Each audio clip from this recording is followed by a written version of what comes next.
ജനനത്തിലും ജീവിതത്തിലും മരണത്തിലും നിസ്തുലനായ യേശുക്രിസ്തുവിൻ്റെ അതിമഹത്വമുള്ള നാമത്തിൽ ഞങ്ങളെ കേൾക്കുന്ന എല്ലാവർക്കും സ്നേഹവന്ദനങ്ങൾ. ബൈബിളിലെ യേശുവും ഖുർആനിലെ ഈസയും ഒരാൾ തന്നെയോ എന്ന സംവാദത്തിൽ രാഹുൽ ഈശ്വർ അമ്പേ പരാജയപ്പെട്ടതുകൊണ്ട് സംവാദത്തിൽ നിന്നുള്ള ഒരൊറ്റ വീഡിയോ ക്ലിപ്പ് പോലും പ്രചരിപ്പിക്കാതെ സത്യത്തെ നേരിടാൻ കെൽപ്പില്ലാത്ത ഇസ്ലാമിക പക്ഷം എഡിറ്റ് ചെയ്ത വീഡിയോ ക്ലിപ്പുമായി സോഷ്യൽ മീഡിയയിൽ ഊടാടി സഞ്ചരിച്ചു കൊണ്ടിരിക്കുകയാണ്. ഇരുട്ടുകൊണ്ട് ഓട്ടയടയ്ക്കാൻ നോക്കുക എന്ന് പഴമക്കാർ പറയുന്നത് ഇതിനെക്കുറിച്ചാണ്. എത്ര കള്ളം പ്രചരിപ്പിച്ചാലും സത്യത്തിൻ്റെ വെളിച്ചം വരുമ്പോൾ ആ ഇരുട്ട് മാറിപ്പോകും എന്ന് അവർക്കറിയില്ല.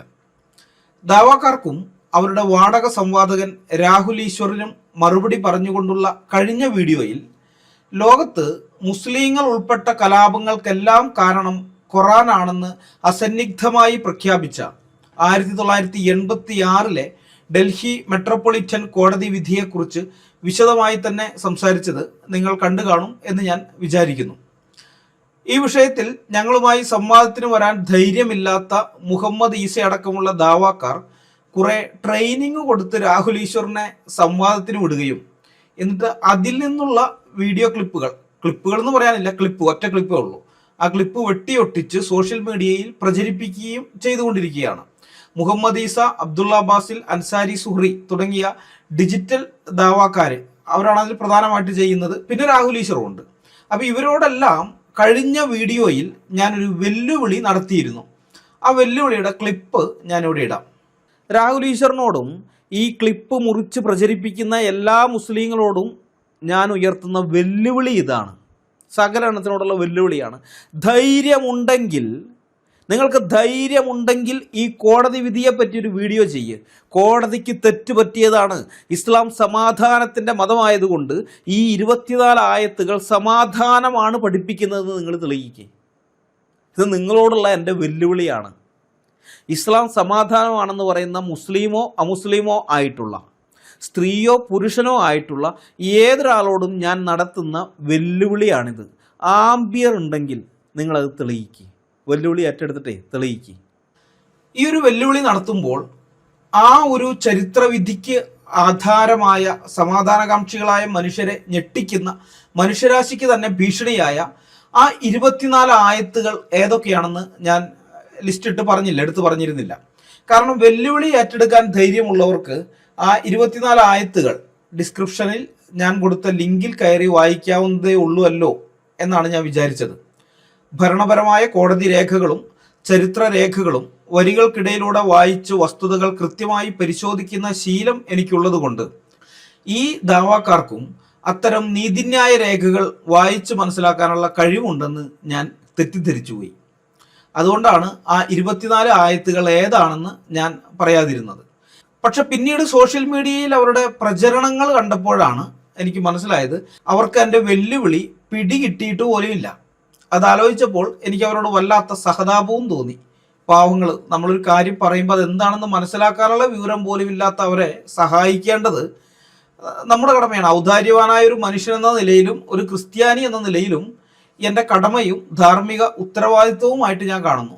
അതുകൊണ്ട് എൻ്റെ ദാവാക്കാരായ സുഹൃത്തുക്കളെയും അവരുടെ കൂലിക്കാരനായ രാഹുൽ ഈശ്വറിനെയും സഹായിക്കാൻ വേണ്ടി എന്തെങ്കിലും ഒന്ന് ചെയ്യണമല്ലോ എന്ന തികച്ചും സതുദ്ദേശത്തിലാണ് ഞാൻ ഈ വീഡിയോ ചെയ്യുന്നത്.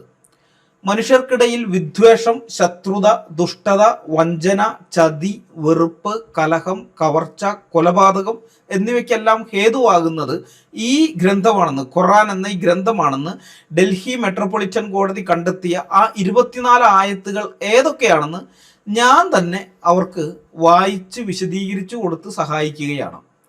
ഈ വീഡിയോയിലും ഇനി തുടർന്ന് വരുന്ന വീഡിയോകളിലും ആ 24 ആയത്തുകളാണ് ഞാൻ അവർക്ക് കേൾപ്പിച്ചു കൊടുക്കുന്നത്. വെറുതെ വായിച്ച് കേൾപ്പിക്കുകയല്ല, ഒരു നിയമത്തിൻ്റെ മൈക്രോസ്കോപ്പിലൂടെ പരിശോധിക്കാൻ പോവുകയാണ്. ഈ Delhi metropolitan magistrate justice ZS ലോഹത്തിൻ്റെ നിരീക്ഷണങ്ങളുടെ അടിസ്ഥാനത്തിൽ നിയമത്തിൻ്റെ കണ്ണിലൂടെ ആ 24 ആയത്തുകളെയും എൻ്റെ വെല്ലുവിളി ഏറ്റെടുക്കാൻ വരുന്നവരുടെ മുമ്പാകെ ഞാൻ തുറന്നു വയ്ക്കുകയാണ്. ഈ വെല്ലുവിളി ഏറ്റെടുക്കാൻ വരുന്നവർക്ക് അതിലെ അപകടത്തിൻ്റെ ഗൗരവം ശരിക്കും മനസ്സിലാകണമല്ലോ. ഇപ്പോൾ ഞങ്ങളുടെ നാട്ടിൽ കാരണന്മാർ പറയും, ആഴമറിയാതെ കുളത്തിൽ ചാടാൻ നിൽക്കരുതെന്ന്. ഞങ്ങളുടെ നാട്ടിലൊരു ചൊല്ലാണ്. അപ്പോൾ എൻ്റെ വെല്ലുവിളിയുടെ കുളത്തിലേക്ക് ചാടാൻ തയ്യാറായി ഈ ദാവാക്കാരോ അല്ലെങ്കിൽ രാഹുൽ ഈശ്വറോ ആര് വന്നാലും അവർ ആഴം അറിയാത്തത് കൊണ്ട് അതിൽ മുങ്ങിച്ചാകാൻ പാടില്ല എന്നുള്ള അതിയായ ആഗ്രഹം എനിക്കുള്ളതിനാലാണ്. അതുപോലെ തന്നെ ഈ വെല്ലുവിളിയുടെ ആഴം എത്രത്തോളമാണെന്ന് അവരെ ബോധ്യപ്പെടുത്തേണ്ടത് എൻ്റെ ധാർമ്മിക ബാധ്യതയാണ് എന്നുള്ളതും കൊണ്ടും കൂടിയാണ് ഞാൻ ഈ വീഡിയോകൾ ചെയ്യുന്നത്.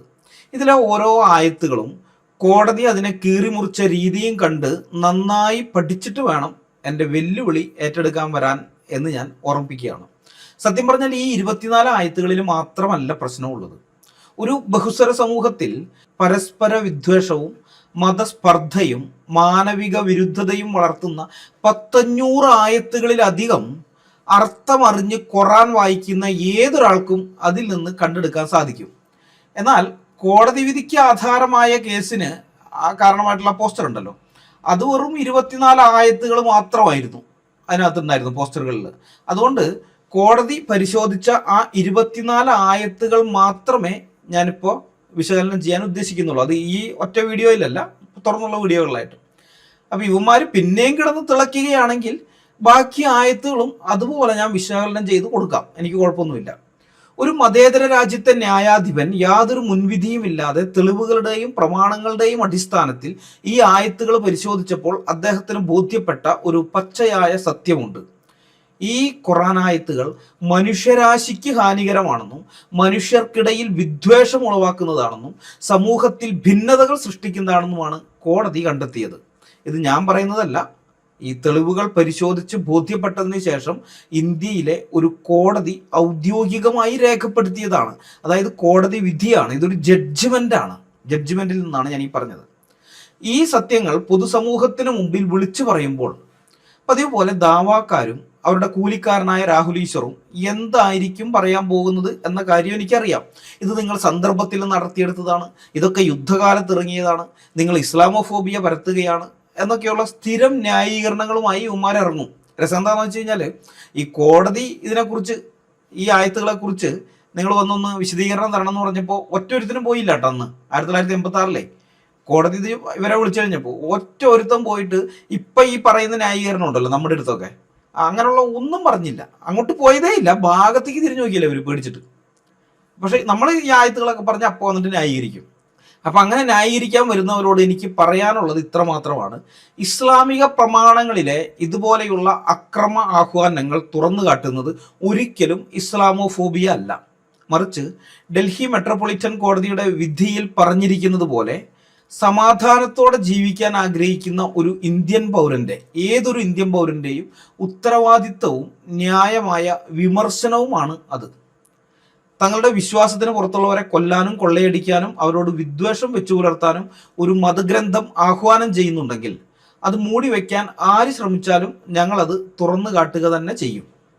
സ്വന്തം അയൽക്കാരനെ പോലും വിശ്വാസത്തിൻ്റെ പേരിൽ ശത്രുവായി കാണാൻ പഠിപ്പിക്കുന്ന ഖുർആനിലെ ആ ആയത്തുകൾ നമുക്ക് നേരിട്ടൊന്ന് പരിശോധിച്ച് നോക്കാം. അവയെ കോടതി എങ്ങനെ വിലയിരുത്തി എന്ന് നിയമത്തിൻ്റെ കണ്ണിലൂടെ മനസ്സിലാക്കാം. നമുക്ക് നേരെ ജസ്റ്റിസ് ലോഹത്ത് നടത്തിയ വിധി പ്രസ്താവനയിൽ പറഞ്ഞ ആ 24 ആയത്തുകളുടെ വിശകലനത്തിലേക്ക് കടക്കാം. ഒന്നാമത്തെ ആയത്ത് അദ്ദേഹം കണ്ടെത്തിയത് സൂറ 9:5. അങ്ങനെ ആ വിലക്കപ്പെട്ട മാസങ്ങൾ കഴിഞ്ഞാൽ ആ ബഹുദൈവ വിശ്വാസികളെ നിങ്ങൾ കണ്ടെത്തിയടത്ത് വെച്ച് കൊന്നുകളയുക, അവരെ പിടികൂടുകയും വളയുകയും അവർക്ക് വേണ്ടി പതിയിരിക്കാവുന്നിടത്തെല്ലാം പതിയിരിക്കുകയും ചെയ്യുക. ഇനി അവർ പശ്ചാത്തപിക്കുകയും നമസ്കാരം മുറ പോലെ നിർവഹിക്കുകയും സക്കാത്ത് നൽകുകയും ചെയ്യുന്ന പക്ഷം നിങ്ങൾ അവരുടെ വഴി ഒഴിവാക്കി കൊടുക്കുക. തീർച്ചയായും അള്ളാഹു ഏറെ പൊറുക്കുന്നവനും കരുണാനിധിയുമാണ്. സൂറ 9:5. ഇതാണ് കുപ്രസിദ്ധമായ വാളിൻ്റെ ആയത്ത്, ആയ ഓഫ് സ്വാഡ് എന്ന് പറയും, വാളിൻ്റെ ആയത്ത്. ഇസ്ലാമിക ചരിത്രത്തിൽ മദീന കാലഘട്ടത്തിൻ്റെ അവസാനത്തിൽ, അതായത് ഹിജ്റ 9-ാം വർഷത്തോടുകൂടെ ആ സമയത്ത് ഇറങ്ങുന്നതാണ് ഈ സൂറ തൗബ എന്ന് പറയുന്നത്. മുഹമ്മദും സ്വഹാബിമാരും ചതിയും വഞ്ചനയും ഉപയോഗിച്ച് മക്ക പിടിച്ചടക്കിയ ശേഷം അറേബ്യൻ ഉപദ്വീപിൽ നിന്ന് അമുസ്ലിങ്ങളെ പൂർണ്ണമായും ഇല്ലാതാക്കുക എന്ന ലക്ഷ്യത്തോടെയാണ് ഈ ആയത്തും ഈ സൂറയും അവതരിക്കുന്നത്. അതുവരെ നിലനിന്നിരുന്ന എല്ലാ സമാധാന കരാറുകളും, അതായത് അമുസ്ലിങ്ങളുമായിട്ടുണ്ടാക്കിയിരുന്ന എല്ലാ സമാധാന കരാറുകളും ഏകപക്ഷീയമായി റദ്ദാക്കിക്കൊണ്ട് ബഹുദൈവാരാധകർക്ക് ഇസ്ലാം സ്വീകരിക്കുക അല്ലെങ്കിൽ മരിക്കുക എന്ന 2 ചോയ്സുകൾ മാത്രം നൽകുന്നതാണ് ഈ സന്ദർഭം. ആ വിലക്കപ്പെട്ട മാസങ്ങൾ കഴിഞ്ഞാൽ എന്ന് പറയുന്നുണ്ടല്ലോ, വിലക്കപ്പെട്ട മാസങ്ങൾ. ഇസ്ലാമിന് മുമ്പുള്ള കാലത്തെ അറബികൾ, ഇസ്ലാമിന് മുമ്പ് മാത്രമല്ല ഇസ്ലാമിലും പിന്നീട് അത് വരുന്നുണ്ട്. അപ്പോൾ ഏതായാലും ആ സമയത്തുള്ള അറബികൾ ഈ 4 മാസങ്ങൾ യുദ്ധം വിലക്കപ്പെട്ട മാസങ്ങളായിട്ട് ആദരിച്ചിരുന്നു, അവരങ്ങനെ കണ്ടിരുന്നു. ഇത് കാരണം എന്ന് വെച്ച് കഴിഞ്ഞാൽ അവിടെ എപ്പോഴും ഉമ്മാരടിയാണ്. അറബികൾ ഈ ഗോത്രമാണ് അവർക്ക് പ്രധാനം. വൈരത്തിന്റെ പേരിൽ, ഗോത്രവൈരങ്ങളുടെ പേരിൽ എപ്പോഴും യുദ്ധമാണ്. അങ്ങോട്ടും ഇങ്ങോട്ടും എന്തെങ്കിലും പറഞ്ഞ് നിസ്സാര കാര്യങ്ങൾക്ക് യുദ്ധമാണ്. അപ്പം അങ്ങനെ യുദ്ധം വരുമ്പോൾ ഒരു പ്രശ്നം എന്താണെന്ന് വെച്ച് കഴിഞ്ഞാൽ ഇവർക്ക് അവിടെ ഭക്ഷണമില്ല, മരുഭൂമിയാണല്ലോ. അപ്പോൾ ഈന്തപ്പഴം ഉണ്ടാവും. ഈ ഈന്തപ്പഴം കൊണ്ടുപോയിട്ട് സിറിയയിലും മറ്റുമൊക്കെ, ഡമാസ്കസിലും മറ്റുമൊക്കെ കൊണ്ടുപോയി കൊടുക്കുകയാണ്. എന്നിട്ട് അവിടെ നിന്ന് ധാന്യങ്ങൾ വാങ്ങിക്കൊണ്ടുവരിക, ഗോതമ്പ് മറ്റു സാധനങ്ങളൊക്കെ വാങ്ങിക്കൊണ്ടുവരികയാണ്. അപ്പോൾ ഭക്ഷണം കഴിക്കണമെങ്കിൽ ഇത് ചെയ്യണം, ഈ കച്ചവടം വേണം അവർക്ക്. എപ്പോഴും യുദ്ധമാണെന്നുണ്ടെങ്കിൽ പ്രശ്നമാണ്. കച്ചവടത്തിന് വേണ്ടിയിട്ട് പോകുമ്പോൾ, അങ്ങോട്ട് പോകുമ്പോഴോ തിരിച്ചു വരുമ്പോഴൊക്കെ ആക്രമിക്കപ്പെടാം. അപ്പം അതുണ്ടാകാതിരിക്കാൻ വേണ്ടിയിട്ടാണ് ഇവർ തീരുമാനിച്ചത് 4 മാസങ്ങൾ, ദുൽഖത്ത്, അതുപോലെ ദുൽഹിജ്ജ, മുഹറം, റജബ്. അപ്പം ഇങ്ങനെ ഈ 4 മാസങ്ങൾ യുദ്ധം ചെയ്യാൻ പാടില്ല, സമാധാനത്തിൻ്റെ മാസങ്ങളായിരിക്കണം. ഏത് കാരണം കൊണ്ട് യുദ്ധം ചെയ്യരുത്. അപ്പം അതിനെക്കുറിച്ചാണ് ഈ പറയുന്നത്. അത് യുദ്ധം വിലക്കപ്പെട്ട മാസങ്ങളാണ്. അപ്പം അതാണ് ഇവിടെ പറയുന്നത്. ആ വിലക്കപ്പെട്ട മാസങ്ങൾ കഴിഞ്ഞാൽ നിങ്ങൾ ബഹുദൈവ വിശ്വാസികളെ കണ്ടെത്തിയടത്ത് വെച്ച് കൊന്നുകളയാനും അവർക്കെതിരെ പതിയിരിക്കാനും അവരെ വളയാനും ഒക്കെ ഇതിൽ ആഹ്വാനം ചെയ്യുന്നത്. ഈ ആഹ്വാനം കൃത്യമായി ഇപ്പോഴും പാലിക്കുന്നത് അൽ-ഖ്വയ്ദയിലുള്ള മുസ്ലിങ്ങളാണ്.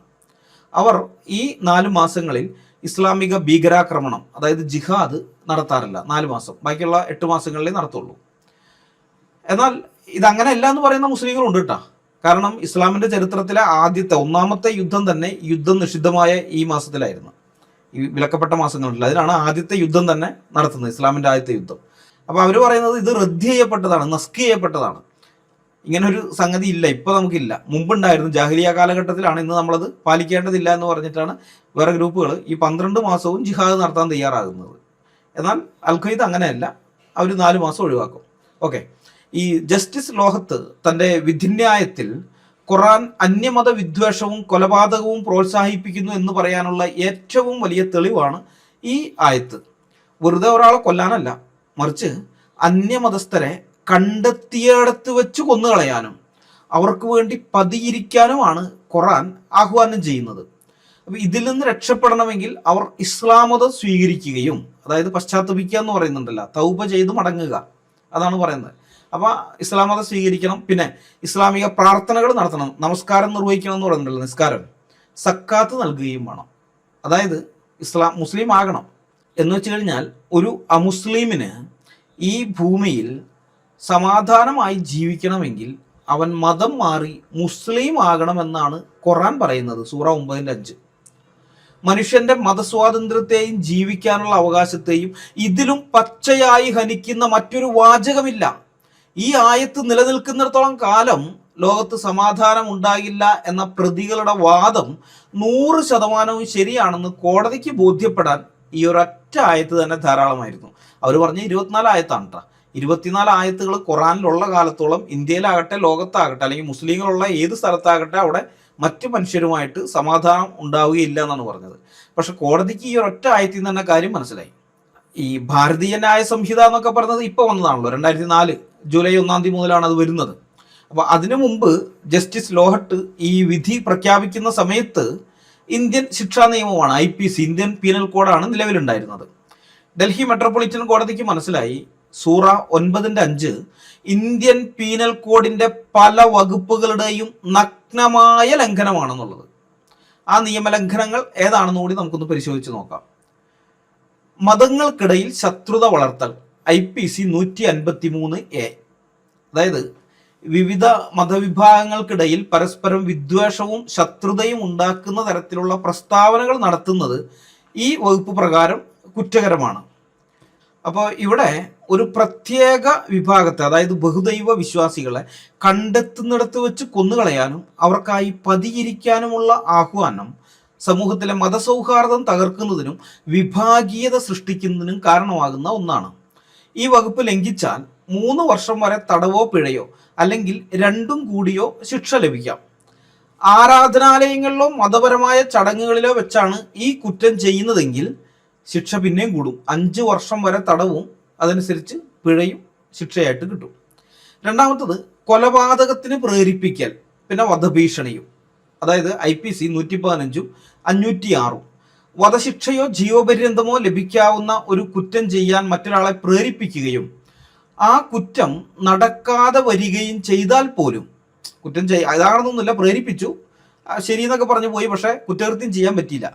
അപ്പം ഇത് തെളിയിക്കപ്പെട്ടാൽ ഈ പ്രേരിപ്പിച്ച ആളുണ്ടല്ലോ, പ്രേരിപ്പിച്ച ആൾക്ക് 7 വർഷം വരെ തടവും പിഴയും ലഭിക്കുമെന്നുള്ളതാണ് ഈ IPC 115 പറഞ്ഞിരിക്കുന്നത്, ഇന്ത്യ ശിക്ഷാ നിയമത്തിൽ അന്ന് 115ാമത്തെ വകുപ്പ്. അതുപോലെ സെക്ഷൻ 506 ആരെയെങ്കിലും അവരുടെ ശരീരത്തിനോ സ്വത്തിനോ പ്രശസ്തിക്കോ ഹാനി വരുത്തുമെന്ന് ഭീഷണിപ്പെടുത്തുന്നത് ഈ വകുപ്പ് പ്രകാരം കുറ്റകരമാണ്. ഇത് തന്നെ രണ്ടായിട്ട് തിരിച്ചിട്ടുണ്ട്. സാധാരണഗതിയിലുള്ള ഭീഷണിയുണ്ട്. അങ്ങനെ വന്നു കഴിഞ്ഞാൽ ഭീഷണിപ്പെടുത്തുന്നയാൾക്ക് 2 വർഷം വരെ തടവോ പിഴയോ അല്ലെങ്കിൽ രണ്ടും കൂടിയോ ശിക്ഷ കിട്ടും. ഇനി ഗുരുതരമായ ഭീഷണിയുണ്ട്, അതായത് നിന്നെ തട്ടിക്കളയും കൊന്നുകളയും എന്ന് പറയുന്നത്. ഭീഷണി മരണമോ അല്ലെങ്കിൽ ഗുരുതരമായ പരിക്കോ, അതിൻ്റെ കൈയും കാലും ഞാൻ വെട്ടിക്കളയും എന്നൊക്കെ പറയുന്നത്. പിന്നെ വീടോ മറ്റോ ഒക്കെ തീ വെച്ച് നശിപ്പിക്കുന്നു പറയുന്നത്, അവൻ്റെ വസ്തുവകകൾ നശിപ്പിക്കുന്നു പറയുന്നത്. അതല്ലെങ്കിൽ ജീവപര്യന്തം തടവ് ലഭിക്കാവുന്ന കുറ്റങ്ങളുണ്ട്, അങ്ങനെയുള്ള കുറ്റങ്ങൾ ഞാൻ ചെയ്യും, നിന്റെ നേരെ ഞാൻ ചെയ്യും എന്നൊക്കെ പറഞ്ഞ് അങ്ങനെയുള്ള ഭീഷണിയാണെങ്കിൽ കുറ്റവാളിക്ക് 7 വർഷം വരെ തടവോ പിഴയോ അല്ലെങ്കിൽ രണ്ടും കൂടിയോ ശിക്ഷ ലഭിക്കാം. അപ്പോൾ ഇവിടെ ഈ ആയത്തിൽ കൊന്നുകളയുക, വളയുക, പതിയിരിക്കുക തുടങ്ങിയ വാക്കുകൾ നേരിട്ടുള്ള അക്രമത്തിന്റെ ആഹ്വാനവും വധഭീഷണിയുമായിട്ടാണ് നിയമം കാണുന്നത്. മതം മാറിയില്ലെങ്കിൽ കൊന്നുകളയും എന്ന അവസ്ഥ ഈ ഭരണഘടനയുടെ ആർട്ടിക്കിൾ 21 ഉണ്ട്, അനുച്ഛേദം 21, അന്തസ്സോടുകൂടെ ജീവിക്കാനുള്ള അവകാശം ഏതൊരു മനുഷ്യനും. അപ്പോൾ ആ ജീവിക്കാനുള്ള അവകാശത്തിന്മേലുള്ള കടന്നുകയറ്റമാണ് ആർട്ടിക്കിൾ 21ന്റെ ലംഘനമാണ്. അതുപോലെ IPC 506 അത് ഭീഷണി. അപ്പം ഇത് പ്രകാരം കടുത്ത കുറ്റമാണിത്. ഇതുവരെ ഞാൻ പറഞ്ഞതിൻ്റെ എല്ലാം ആകെ തുക എന്താണെന്ന് ചോദിച്ചാൽ വളരെ ലളിതമാണ്. ഇന്നത്തെ മതേതര ജനാധിപത്യ ഇന്ത്യയിൽ സൂറ 9:5 ഉണ്ടല്ലോ, വാളിൻ്റെ ആയത്ത്, ആ വചനം ഒരു വേദിയിൽ നിന്നുകൊണ്ട് പ്രസംഗിക്കാൻ, അത് പ്രായോഗികമാക്കാൻ അണികളോട് ആഹ്വാനം ചെയ്യാൻ ഒരു പണ്ഡിതനും സാധിക്കില്ല. ഇസ്ലാമിക പണ്ഡിതന്മാർക്കേ അങ്ങനെ ഒരു കാര്യം ചെയ്യാൻ പറ്റില്ല നിയമപ്രകാരം. ഇനി അങ്ങനെ ചെയ്യുകയാണെങ്കിൽ അത് ഇന്ത്യൻ ഭരണഘടനയോടും നിയമവ്യവസ്ഥയോടുമുള്ള തുറന്ന യുദ്ധപ്രഖ്യാപനമായിട്ടായിരിക്കും സർക്കാരും കോടതിയും കാണുക. വിദ്വേഷ പ്രസംഗത്തിനും കൊലപാതക പ്രേരണയ്ക്കും ജാമ്യമില്ലാ വകുപ്പുകൾ ചുമത്തപ്പെട്ട് ഈ പറയുന്ന പണ്ഡിതന്മാർ അഴിക്കുള്ളിൽ കിടക്കേണ്ടി വരുമെന്നുള്ളതാണ് യാഥാർത്ഥ്യം. അതായത് നെഞ്ചുറപ്പുള്ള ഭരണാധികാരി ഇങ്ങനെയുള്ള ഇവരെ ഒന്നും പ്രീണിപ്പിക്കാൻ നടക്കാതെ നിയമത്തിൻ്റെ വഴിക്ക് പോട്ടെ എന്ന് പറയുന്ന അങ്ങനെയുള്ള ഭരണാധികാരികൾ ഉണ്ടെങ്കിൽ ഉള്ള കാര്യമാണ് ഞാൻ പറഞ്ഞത്, അല്ലാത്തടത്തൊന്നും കാര്യമില്ല കേട്ടോ. അപ്പം ഇത് നിങ്ങൾ ഞങ്ങളുടെ ക്രിസ്തീയ പശ്ചാത്തലവുമായിട്ടൊന്ന് ഒത്തുനോക്കണം. ഞങ്ങളുടെ സഭാ ഹാളുകളിലും അതുപോലെ കൺവെൻഷൻ നടത്തുമ്പോൾ അവിടെയൊക്കെ സ്റ്റേജിൽ നിന്ന് വിശ്വാസികളുടെ മുമ്പാകെ നെഞ്ചും വിരിച്ച് വളരെ ഉച്ചത്തിൽ ഞങ്ങൾക്ക് പറയാൻ സാധിക്കും, നിങ്ങൾ ബൈബിളിലേക്ക് മടങ്ങി വരൂ, 1-ാം നൂറ്റാണ്ടിലെ ക്രിസ്ത്യാനിത്വത്തിലേക്ക് മടങ്ങി വരൂ, യേശു ക്രിസ്തുവിൻ്റെയും അപ്പോസ്തലന്മാരുടെയും പാത പിന്തുടരൂ, അവരുടെ ജീവിത മാതൃകകൾ അതേപടി അനുകരിക്കൂ, അത് ജീവിതത്തിൽ പകർത്തു എന്ന് ഞങ്ങൾക്ക് പറയാൻ പറ്റും. ഇങ്ങനെ ഞങ്ങൾ എത്ര പ്രസംഗിച്ചാലും ഒരു പോലീസുകാരനും ഞങ്ങളെ തേടി വരില്ല, ഒരു കോടതിയും ഞങ്ങൾക്കെതിരെ കേസെടുക്കില്ല. കാരണം ഞങ്ങൾ അനുസരിച്ച് നടക്കുന്ന പുതിയ നിയമത്തിൽ ഈ രാജ്യത്തിൻ്റെ നിയമങ്ങളെ വെല്ലുവിളിക്കുന്നതോ അന്യമതസ്ഥരെ കൊല്ലാൻ പറയുന്നതോ ആയ യാതൊന്നുമില്ല. ഞങ്ങളുടെ കർത്താവായ യേശുക്രിസ്തു ആകട്ടെ, അത് യേശുക്രിസ്തുവിൻ്റെ ശിഷ്യന്മാരായ അപ്പോസ്തലന്മാരാകട്ടെ, അവരാരും ഈ ലോകത്തിലെ ഏതെങ്കിലും പരിഷ്കൃത രാജ്യത്തിലെ ഭരണഘടനയ്ക്കോ അല്ലെങ്കിൽ അവിടുത്തെ നിയമ സംവിധാനത്തിനോ വിരോധമായ രീതിയിൽ നടന്നിട്ട് ഞങ്ങൾക്ക് ദുർമാതൃക കാണിച്ചു തന്നിട്ടുമില്ല. മനസ്സിലായി? അതുകൊണ്ടാണ് ഞങ്ങൾ ഇത്ര ഉറപ്പോടുകൂടെ അത് പറയുന്നത്.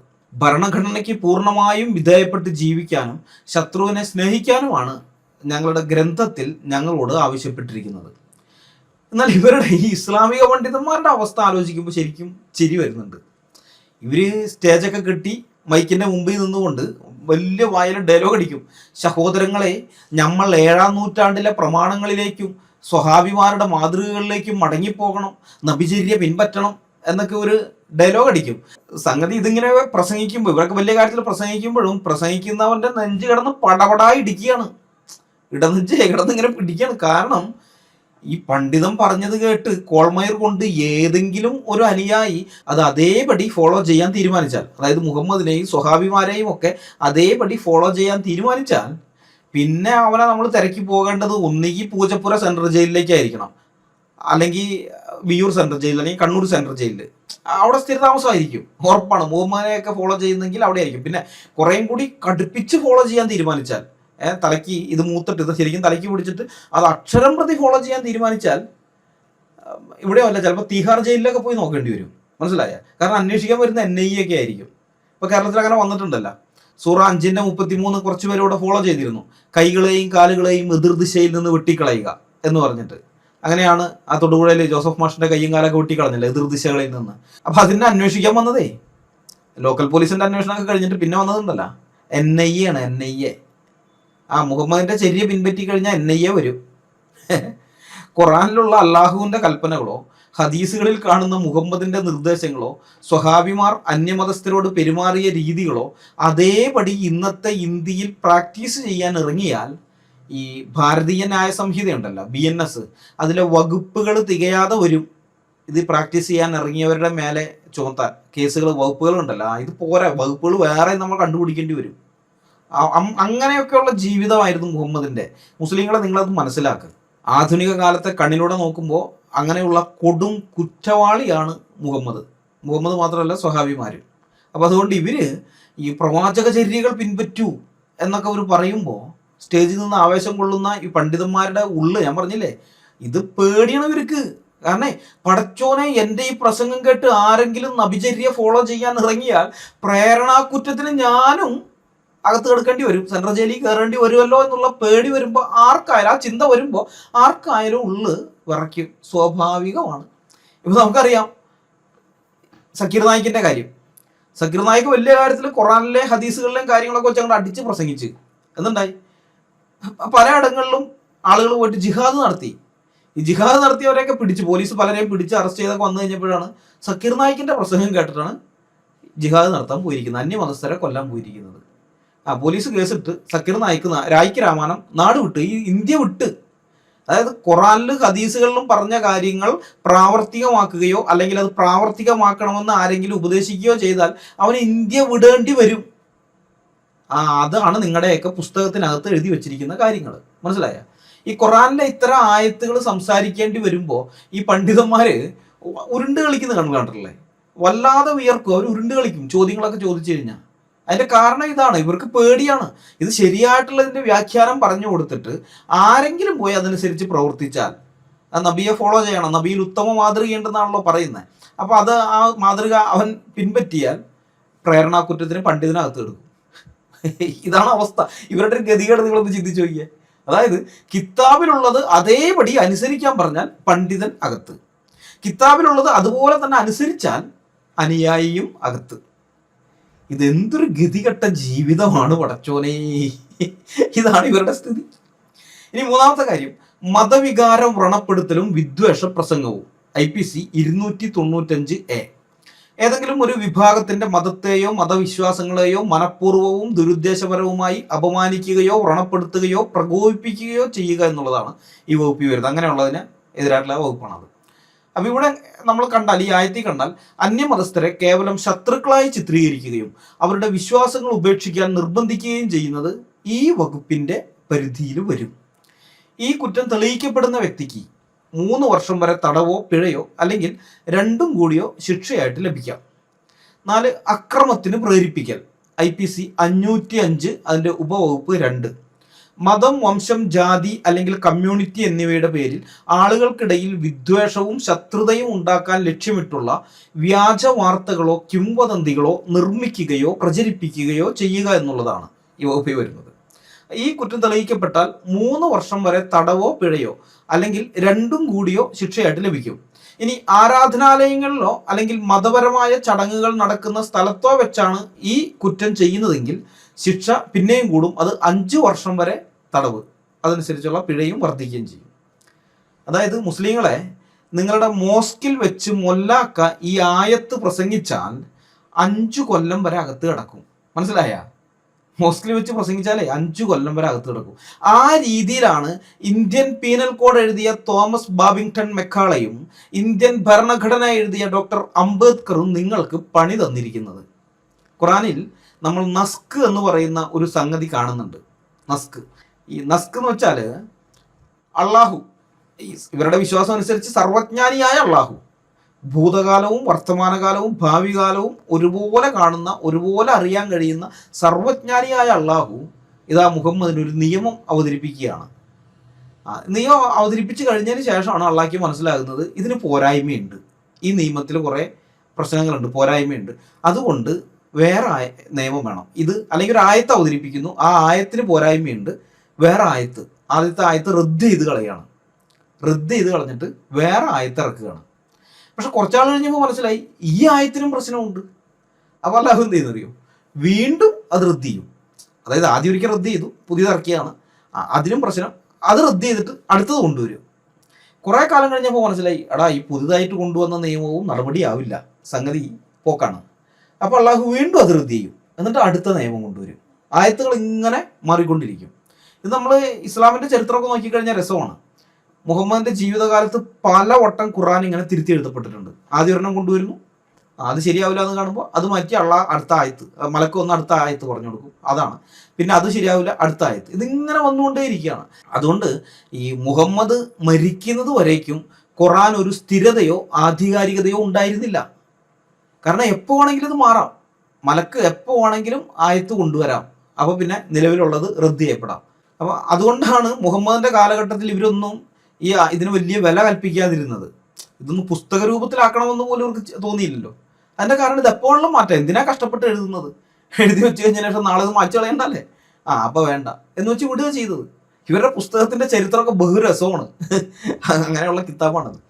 അപ്പോൾ ഏതായാലും ഈ അള്ളാഹു ഇങ്ങനെ ആയത്തുകൾ റദ്ദ് ചെയ്യില്ലേ, ഈ റദ്ദ് ചെയ്യുന്ന പരിപാടിക്കാണ് നസ്ക് എന്ന് പറയുന്നത്. നസ്ക് ക്യാൻസൽ ചെയ്ത് കളയുക. അപ്പോൾ മുസ്ലിങ്ങൾ പറയുന്നത് മുഹമ്മദ് നബിയുടെ മരണം വരെ മാത്രമേ നസ്ക് ഉണ്ടായിരുന്നുള്ളൂ എന്നാണ്.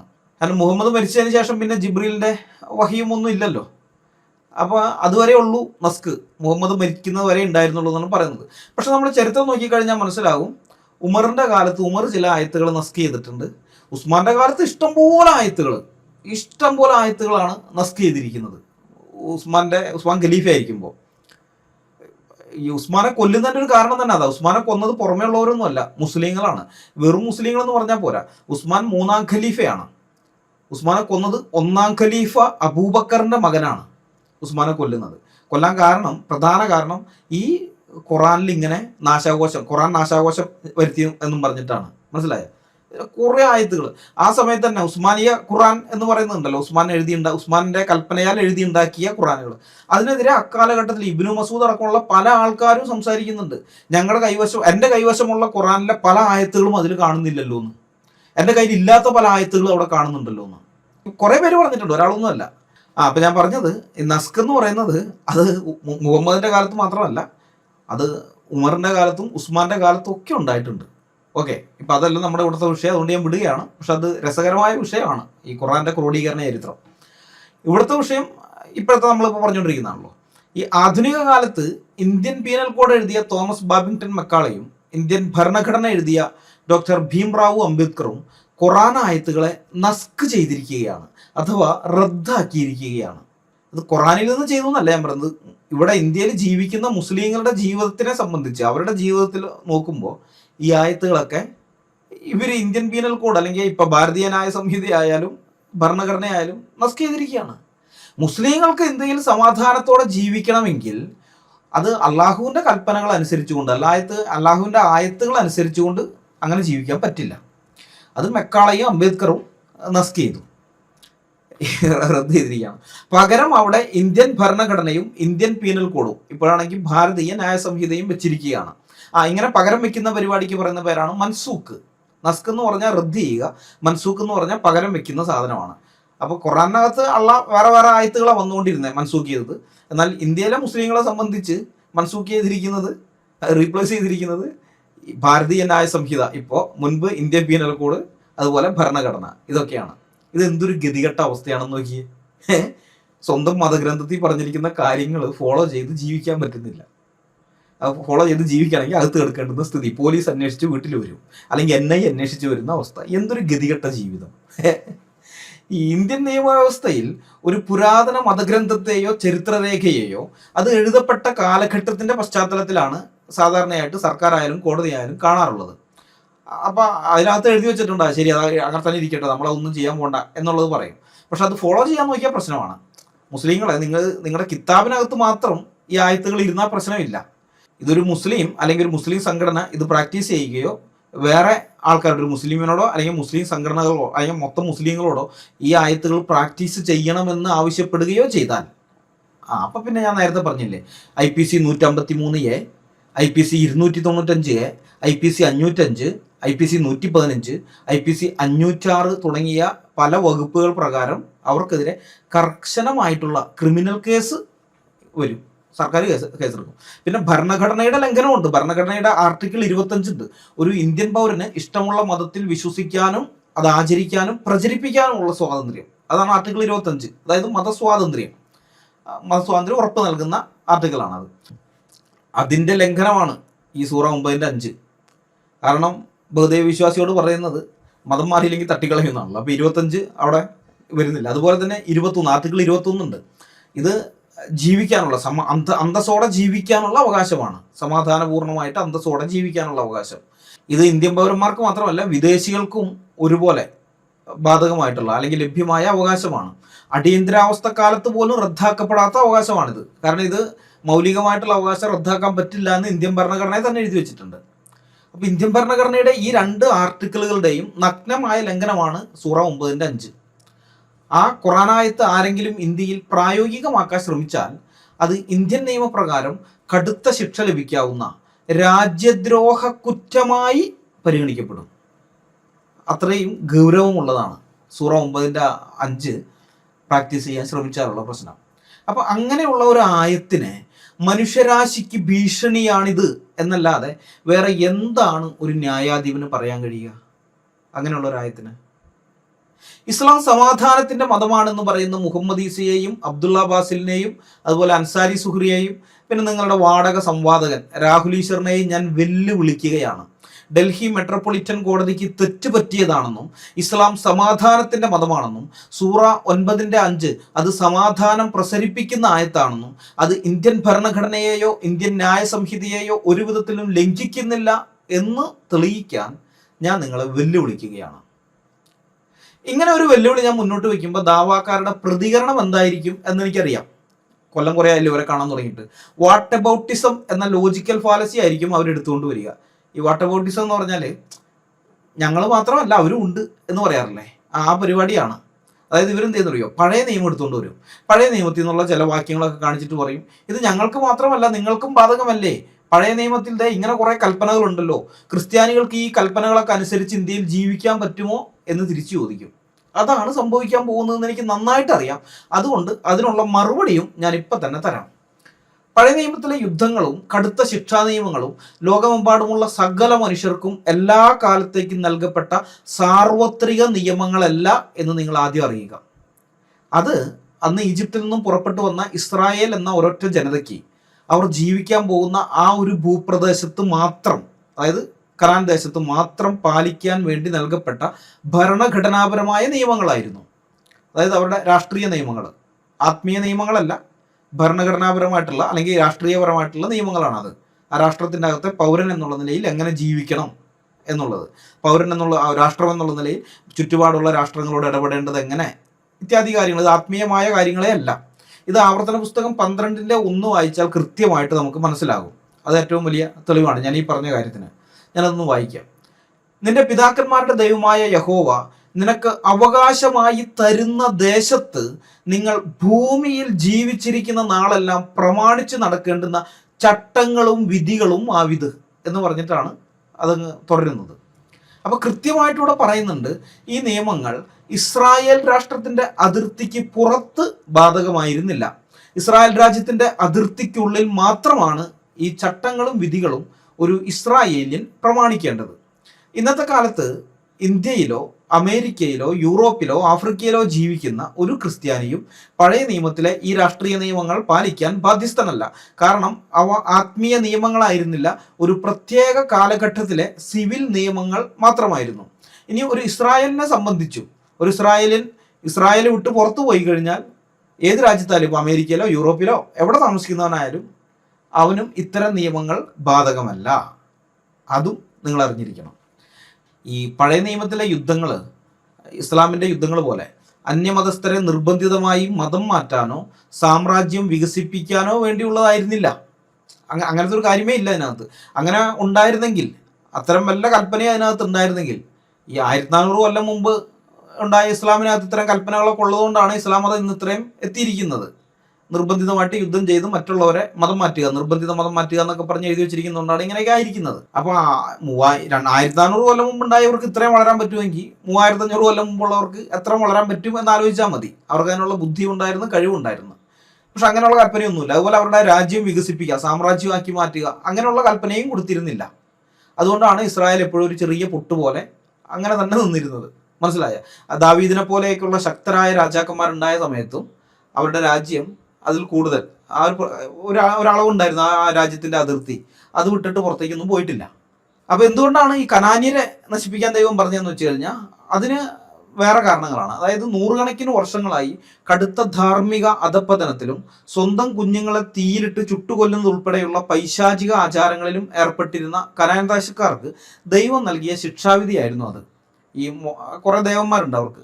നമ്മൾ ഇന്നത്തെ കാലത്തെ ഇതിലാണ് നോക്കുന്നത്, വിഗ്രഹാരാധകരെ കൊല്ലാനൊക്കെ പറഞ്ഞിരിക്കുന്നത്. ചുമ്മാ വിഗ്രഹാരാധനയല്ല, ഇന്നത്തെ പോലത്തെ വിഗ്രഹാരാധനയല്ല. ആ വിഗ്രഹത്തിൻ്റെയൊക്കെ മുമ്പിൽ ബലിയർപ്പിക്കുന്നത് സ്വന്തം കുഞ്ഞുങ്ങളെയാണ്, സ്വന്തം വീട്ടിലുള്ളവരെ, അല്ലെങ്കിൽ വേറെ ദാസന്മാരെയും മറ്റൊക്കെയുള്ള ആൾക്കാരെ, അല്ലെങ്കിൽ അടിമകളെ, അതിനു വേണ്ടി തന്നെ പണം കൊടുത്ത അടിമകളെ വാങ്ങിയിട്ട് നരബലി, ഇതൊക്കെയാണ് ചെയ്തിരുന്നത്. ഇതേപോലെയുള്ള എല്ലാ മ്ലേച്ഛതകളും ചെയ്തിരുന്നു. അപ്പോൾ അത്തരം പ്രവൃത്തികൾക്കൊക്കെ ഉള്ള ശിക്ഷയായിട്ടാണ് ദൈവം അവരുടെ മേൽ ന്യായവിധി നടത്തുന്നത്. ഈ കാര്യം ബൈബിൾ കൃത്യമായിട്ട് പറയുന്നുണ്ട്, പലയിടത്ത് പറയുന്നുണ്ട്. ഞാൻ ഒരു വാക്യം മാത്രം എടുക്കാം. ആവർത്തനം 9:5. നീ അവരുടെ ദേശം കൈവശമാക്കുവാൻ ചെല്ലുന്നത്, ഇസ്രായേൽ ജനത്തോട് പറയാണ്, നീ അവരുടെ ദേശം കൈവശമാക്കാൻ ചെല്ലുന്നത് നിന്റെ നീതി നിമിത്തവും നിന്റെ ഹൃദയപരമാർത്ഥത നിമിത്തവും അല്ല. ദൈവം പറയാണ്, നീ വലിയ നീതിമാനായതുകൊണ്ടോ അല്ലെങ്കിൽ നിനക്ക് നിന്റെ ഹൃദയപരമാർത്ഥത വലിയ സംഭവമായതുകൊണ്ടൊന്നും അല്ല, ആ ജാതിയുടെ ദുഷ്ടത നിമിത്തവും, എടുത്തു പറയണം, ആ ജാതിയുടെ ദുഷ്ടത നിമിത്തവും. പിന്നെ അബ്രഹാം, ഇസ്ഹാക്ക്, യാക്കോബ് എന്ന നിന്റെ പിതാക്കന്മാരോട് യഹോവ സത്യം ചെയ്ത വചനം നിവർത്തിക്കേണ്ടതിനും അത്രേ നിന്റെ ദൈവമായ യഹോവ അവരെ നിന്റെ മുമ്പിൽ നിന്ന് നീക്കിക്കളയുന്നത്. ആവർത്തനം 9:5. അതായത് അവിടുത്തെ ജനതയുടെ ക്രൂരതകൾക്കെതിരെ അന്നത്തെ ഭരണകൂടം, ഇസ്രായേൽ ഭരണകൂടം നടപ്പാക്കിയ ശിക്ഷയായിരുന്നു അത്. അല്ലാതെ ലോകം മുഴുവനുമുള്ള അന്യമതസ്ഥരെ കൊന്നൊടുക്കാനുള്ള ഒരു ആഹ്വാനമായിരുന്നില്ല. പിടികിട്ടുന്നുണ്ടാ?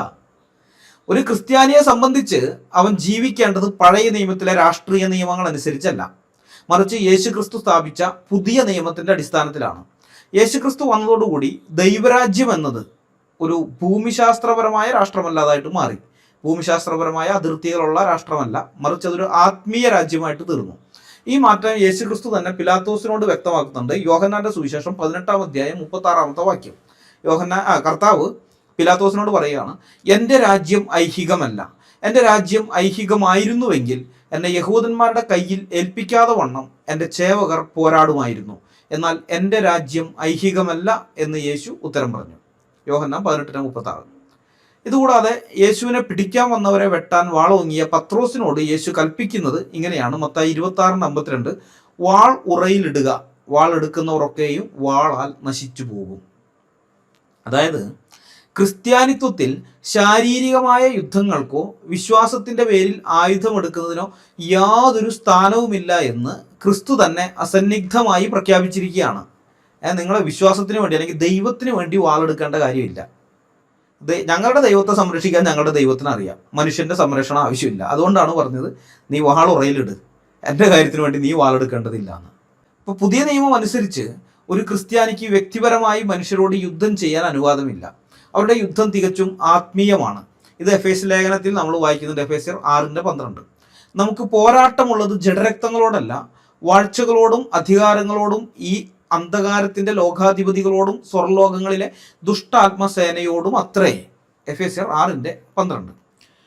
ഇത് മാത്രമല്ല, അയൽക്കാരൻ അന്യമതസ്ഥനാണെങ്കിലും, ഇപ്പം അന്യമതസ്ഥനായതുകൊണ്ട് ഇപ്പോൾ ശത്രുവാണെന്നൊന്നുമില്ല, സ്നേഹിതന്മാരൊക്കെ തന്നെയാണ്. ഇനിയിപ്പോൾ അന്യമതസ്ഥനുള്ളത് വിട്, അവിടെ ശത്രു ആണെങ്കിലും, അയൽക്കാരൻ ശത്രുവാണെങ്കിലും അവരോട് സ്നേഹത്തിൽ പെരുമാറാനാണ് പുതിയ നിയമത്തിൽ ഞങ്ങളോട് ആവശ്യപ്പെട്ടിരിക്കുന്നത്. മത്തായി 5:44 ഞങ്ങളുടെ കർത്താവ് കൽപ്പിച്ചിരിക്കുന്നത് ഇങ്ങനെയാണ്: നിങ്ങളുടെ ശത്രുക്കളെ സ്നേഹിപ്പിൻ, നിങ്ങളെ ഉപദ്രവിക്കുന്നവർക്ക് വേണ്ടി പ്രാർത്ഥിപ്പിൻ. അതാണ് കർത്താവ് പറഞ്ഞത്.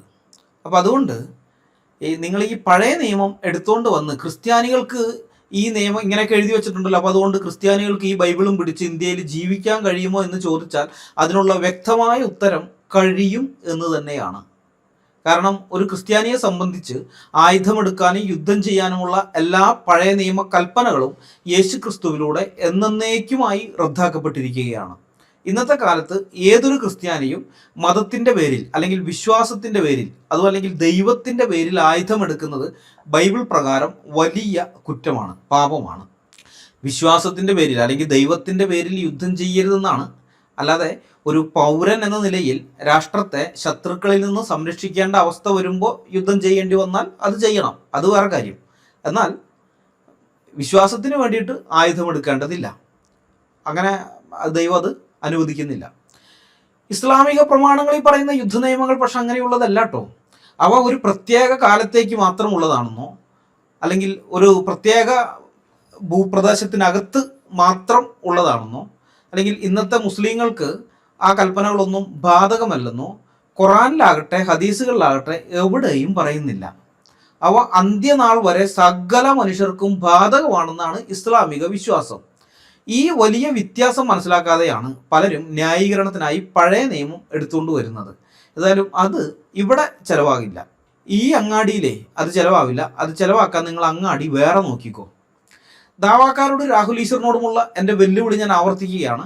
1986 July 31 Delhi metropolitan magistrate ZS ലോഹത്ത് പുറപ്പെടുവിച്ച വഞ്ചന, ചതി, കലഹം, കവർച്ച, വിദ്വേഷം, ശത്രുത, ദുഷ്ടത, വെറുപ്പ്, കൊലപാതകം എന്നിവയെല്ലാം പ്രോത്സാഹിപ്പിക്കുന്നതായി കോടതി കണ്ടെത്തിയ ഖുറാനിലെ 24 ആയത്തുകളിൽ ഒന്നായ സൂറ 9:5 അങ്ങനെയല്ല, അത് കോടതിക്ക് തെറ്റുപറ്റിയതാണ്, ഈ ലോകത്ത് സമാധാനം പൂത്തുവിടരാൻ ഹേതുവായ ആയത്താണത് എന്ന് തെളിയിക്കാൻ ഞാൻ നിങ്ങളെ വെല്ലുവിളിക്കുകയാണ്. നിങ്ങൾ വെല്ലുവിളി സ്വീകരിക്കുക. രാഹുൽ ഈശ്വറിനോടും കൂടിയാണ്. രാഹുൽ ഈശ്വർ ബഹുദൈവ വിശ്വാസിയല്ലേ? അത് രസമാണ്. ഈ ആയത്തിനെയൊക്കെ വെള്ളപൂശി ഇസ്ലാം സമാധാനത്തിന്റെ മതമാണെന്ന് സ്ഥാപിക്കാൻ വേണ്ടി രാഹുൽ ഈശ്വർ വരുന്നത് KFC-കാരന്റെ അവകാശങ്ങൾക്ക് വേണ്ടി, KFC-കാരന് അവന്റെ കട നടത്താനുള്ള അവകാശത്തിന് വേണ്ടി കോഴികൾ സമരം ചെയ്യുന്നത് പോലെ ആയിരിക്കും എന്ന് ഞാൻ ഓർമ്മിപ്പിക്കുകയാണ് കേട്ടാ. മനുഷ്യവംശത്തിന് ഭീഷണിയായി ഡൽഹി മെട്രോപൊളിറ്റൻ മജിസ്ട്രേറ്റ് ZS ലോഹത്ത് കണ്ടെത്തിയ രണ്ടാമത്തെ ആയത്ത് സൂറ 9:28 സത്യവിശ്വാസികളെ, ബഹുദൈവ വിശ്വാസികൾ അശുദ്ധർ തന്നെയാകുന്നു. അതിനാൽ അവർ ഈ കൊല്ലത്തിന് ശേഷം മസ്ജിദുൽ ഹറാമിനെ സമീപിക്കരുത്. അവരുടെ അഭാവത്താൽ ദാരിദ്ര്യം നേരിടുമെന്ന് നിങ്ങൾ ഭയപ്പെടുകയാണെങ്കിൽ അള്ളാഹു അവൻ്റെ അനുഗ്രഹത്താൽ അവൻ ഉദ്ദേശിക്കുന്ന പക്ഷം നിങ്ങൾക്ക് ഐശ്വര്യം വരുത്തുന്നതാണ്. തീർച്ചയായും അള്ളാഹു എല്ലാം അറിയുന്നവനും യുക്തിമാനുമാണ്. സൂറ 9:28. ഇത് മുഹമ്മദും കൂട്ടരും ചതിയിലൂടെയും വഞ്ചനയിലൂടെയും മക്ക പിടിച്ചടക്കിയതിന് ശേഷം ഇറങ്ങിയിരിക്കുന്ന ആയത്താണ്. ഞാൻ പറഞ്ഞല്ലോ, സൂറ തൗബ എന്ന് പറയുന്നത് അങ്ങനെയുള്ളതാണ്. അപ്പോൾ കാബയുടെ പരിസരത്തേക്ക് ഇനിമേൽ ബഹുദൈവാരാധകരായ ആരും പ്രവേശിക്കാൻ പാടില്ല എന്ന് വിലക്കുകയാണ് ഈ ആയത്തിലൂടെ. ഹജ്ജ് കച്ചവടത്തിനായി, ഹജ്ജ് കച്ചവടം എന്ന് ഞാൻ മനഃപൂർവ്വം പറഞ്ഞതാണ്. ഈ ഹജ്ജിന്റെ സമയത്ത് അമ്പലപ്പറമ്പിലെ കച്ചവടത്തിന് വരുന്ന ആൾക്കാർ അതല്ല ഞാൻ പറഞ്ഞ്. ഹജ്ജ് എന്ന് പറയുന്നത് തന്നെ ഒരു കച്ചവടമാണ്. അത് സൗദി അറേബ്യക്ക് വളരെയധികം ലാഭം നേടിക്കൊടുക്കുന്ന ഒരു കച്ചവടമാണ് ഹജ്ജ്. ഇന്ന് മാത്രമല്ല, പണ്ടും അങ്ങനെയാണ്. മക്കയിലുള്ള ആൾക്കാർക്ക് വളരെയധികം ലാഭം ഉണ്ടാക്കി കൊടുക്കുന്ന കച്ചവടമാണ് ഈ ഹജ്ജ് എന്ന് പറയുന്നത്. അപ്പം അന്ന് അമുസ്ലിങ്ങളൊക്കെയാണ് അതിന് വന്നിരുന്നത്. അപ്പോൾ ഈ ഹജ്ജ് കച്ചവടത്തിനായി അമുസ്ലിങ്ങൾ വരാതായാൽ തങ്ങൾക്ക് സാമ്പത്തിക നഷ്ടവും ദാരിദ്ര്യവും ഉണ്ടാകുമോ എന്ന് ഭയന്ന മുസ്ലിങ്ങൾക്ക് അള്ളാഹു സമ്പത്ത് തന്നുകൊള്ളും എന്ന ഉറപ്പ് നൽകുന്നതാണ് ഇതിൻ്റെ പശ്ചാത്തലം. മനുഷ്യർക്കിടയിൽ ഭിന്നതകൾ സൃഷ്ടിക്കുന്നതാണ് ഈ വരികളെന്ന് ഡൽഹി മെട്രോപൊളിറ്റൻ കോടതി കൃത്യമായി നിരീക്ഷിച്ചിട്ടുണ്ട്. മനുഷ്യനെ വിശ്വാസത്തിൻ്റെ പേരിൽ രണ്ടായി തിരിക്കുകയും തങ്ങളുടെ വിശ്വാസത്തിൽ ഉൾപ്പെടാത്തവരെ അശുദ്ധർ അല്ലെങ്കിൽ നജസ് എന്ന് മുദ്രകുത്തുകയും ചെയ്യുന്ന മനുഷ്യത്വ വിരുദ്ധമായ ആയത്താണിത്. ഇന്ത്യയിൽ ഒരു കാലത്ത് നിലനിന്നിരുന്ന തൊട്ടുകൂടായ്മയേക്കാൾ ഭീകരമായ ആത്മീയ അയിത്തമാണിത്. ബഹുദൈവ വിശ്വാസികളെ അശുദ്ധരായി കാണാൻ ഇസ്ലാം മതം പഠിപ്പിക്കുമ്പോൾ സ്വാഭാവികമായും അത് മുസ്ലിങ്ങളിൽ ഒരുതരം സുപ്പീരിയോറിറ്റി കോംപ്ലക്സും അന്യമതസ്ഥരോട് വെറുപ്പും സൃഷ്ടിക്കുമെന്ന് കോടതി വിലയിരുത്തിയിട്ടുണ്ട്. ഒരു സമൂഹത്തിൽ വിവേചനവും മാറ്റി നിർത്തലും ഒരു പ്രത്യേക മതവിഭാഗത്തെ അധിക്ഷേപിക്കുന്ന തരത്തിലുള്ള പരാമർശങ്ങളും നടത്തുമ്പോൾ ഇന്ത്യൻ ശിക്ഷാ നിയമത്തിലെ ഏതൊക്കെ വകുപ്പുകളാണ് പ്രധാനമായും പ്രസക്തമാകുന്നത് എന്നുള്ളത് നമുക്ക് നോക്കാം. ഒരു വിഭാഗം മനുഷ്യരെ ജന്മത്തിൻ്റെയോ വിശ്വാസത്തിൻ്റെയോ പേരിൽ അശുദ്ധർ എന്ന് മുദ്ര കുത്തുന്നത് ഇന്ത്യൻ ഭരണഘടനയുടെ 17-ാം അനുച്ഛേദം വഴി ആർട്ടിക്കിൾ 17 വഴി നിരോധിച്ചിട്ടുള്ളതാണ്. ആർട്ടിക്കിൾ 17 പ്രകാരം അയിത്തം ഏത് രൂപത്തിൽ ആചരിക്കുന്നതും കുറ്റകരമാണ്. ഒരു ഇന്ത്യൻ പൗരന്റെ മൗലിക അവകാശങ്ങളിൽ ഉൾപ്പെടുന്ന ഈ നിയമം ജാതിയുടെയോ മതത്തിൻ്റെയോ മറ്റ് ഏത് കാരണങ്ങളുടെയോ പേരിൽ വ്യക്തികൾ തമ്മിലുള്ള വിവേചനം തടയുന്ന ഒന്നാണ്.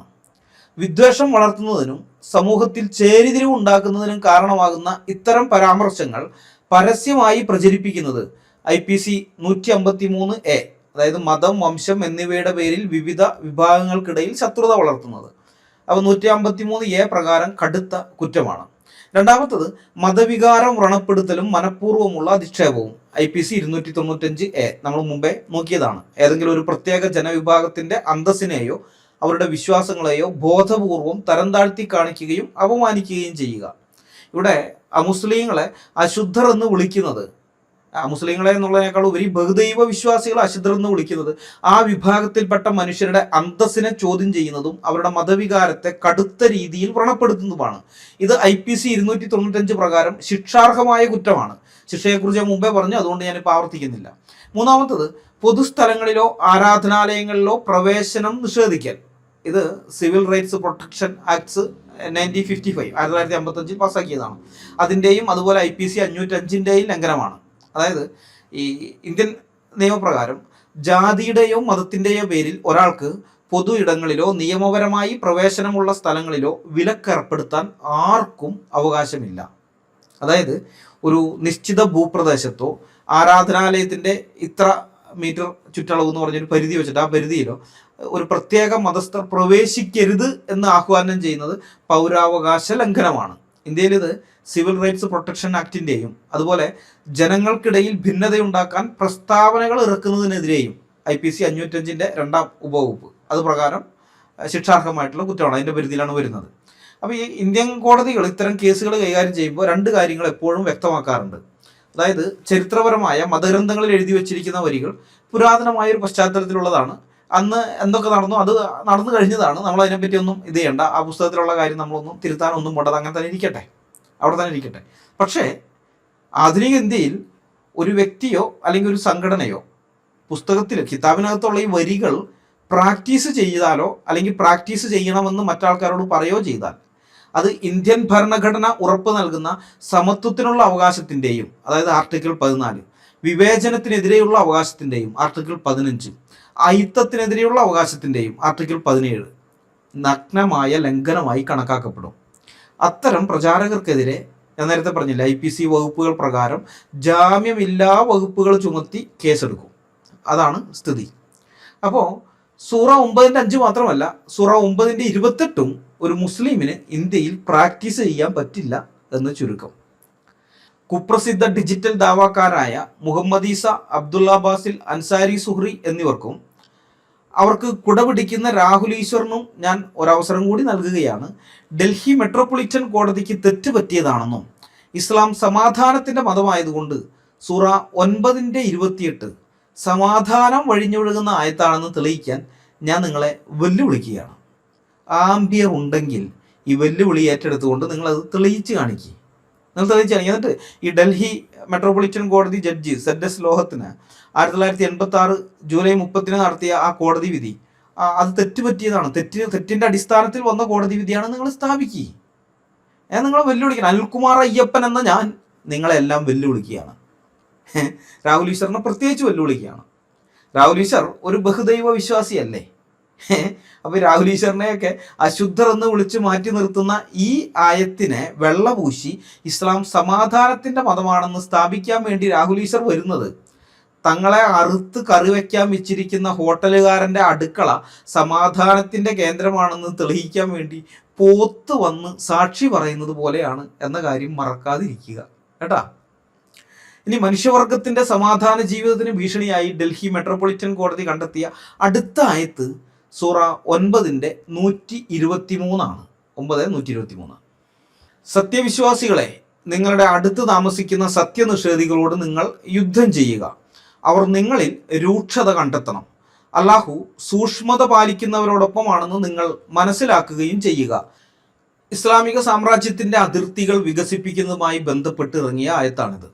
മുസ്ലിങ്ങൾ തങ്ങളുടെ തൊട്ടടുത്ത് താമസിക്കുന്ന അമുസ്ലിങ്ങളായ അയൽക്കാരോട് യുദ്ധം ചെയ്യാനും അവരോട് യാതൊരു ദയയും കാണിക്കാതെ അങ്ങേയറ്റം കാഠിന്യത്തോടെയും രൂക്ഷതയോടെയും പെരുമാറാനും കൽപ്പിക്കുകയാണ് ഈ ആയത്തിലുള്ളത്. ആ കൽപ്പനയാണുള്ളത്.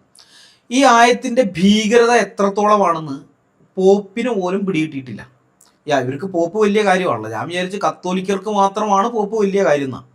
ഇപ്പം ഈ സംവാദം കഴിഞ്ഞപ്പോഴാണ് മനസ്സിലായത് ഈ ദാവാക്കാർക്കും മുസ്ലിങ്ങൾക്കും, ദാവാക്കാർക്ക് മാത്രമല്ല മുസ്ലിങ്ങൾക്ക് പോപ്പ് വലിയ കാര്യമാണ്, രാഹുൽ ഈശ്വറിനും അതെ പോപ്പ് വലിയ കാര്യമാണ്. അതുകൊണ്ടാണ് പോപ്പ് പറഞ്ഞൊന്നും പറഞ്ഞൊക്കെ ഇവർ എടുത്തുകൊണ്ട് ഓരോന്നൊക്കെ എടുത്തുകൊണ്ട് വരുന്നത്. പോപ്പ് വലിയ കാര്യമുണ്ട്.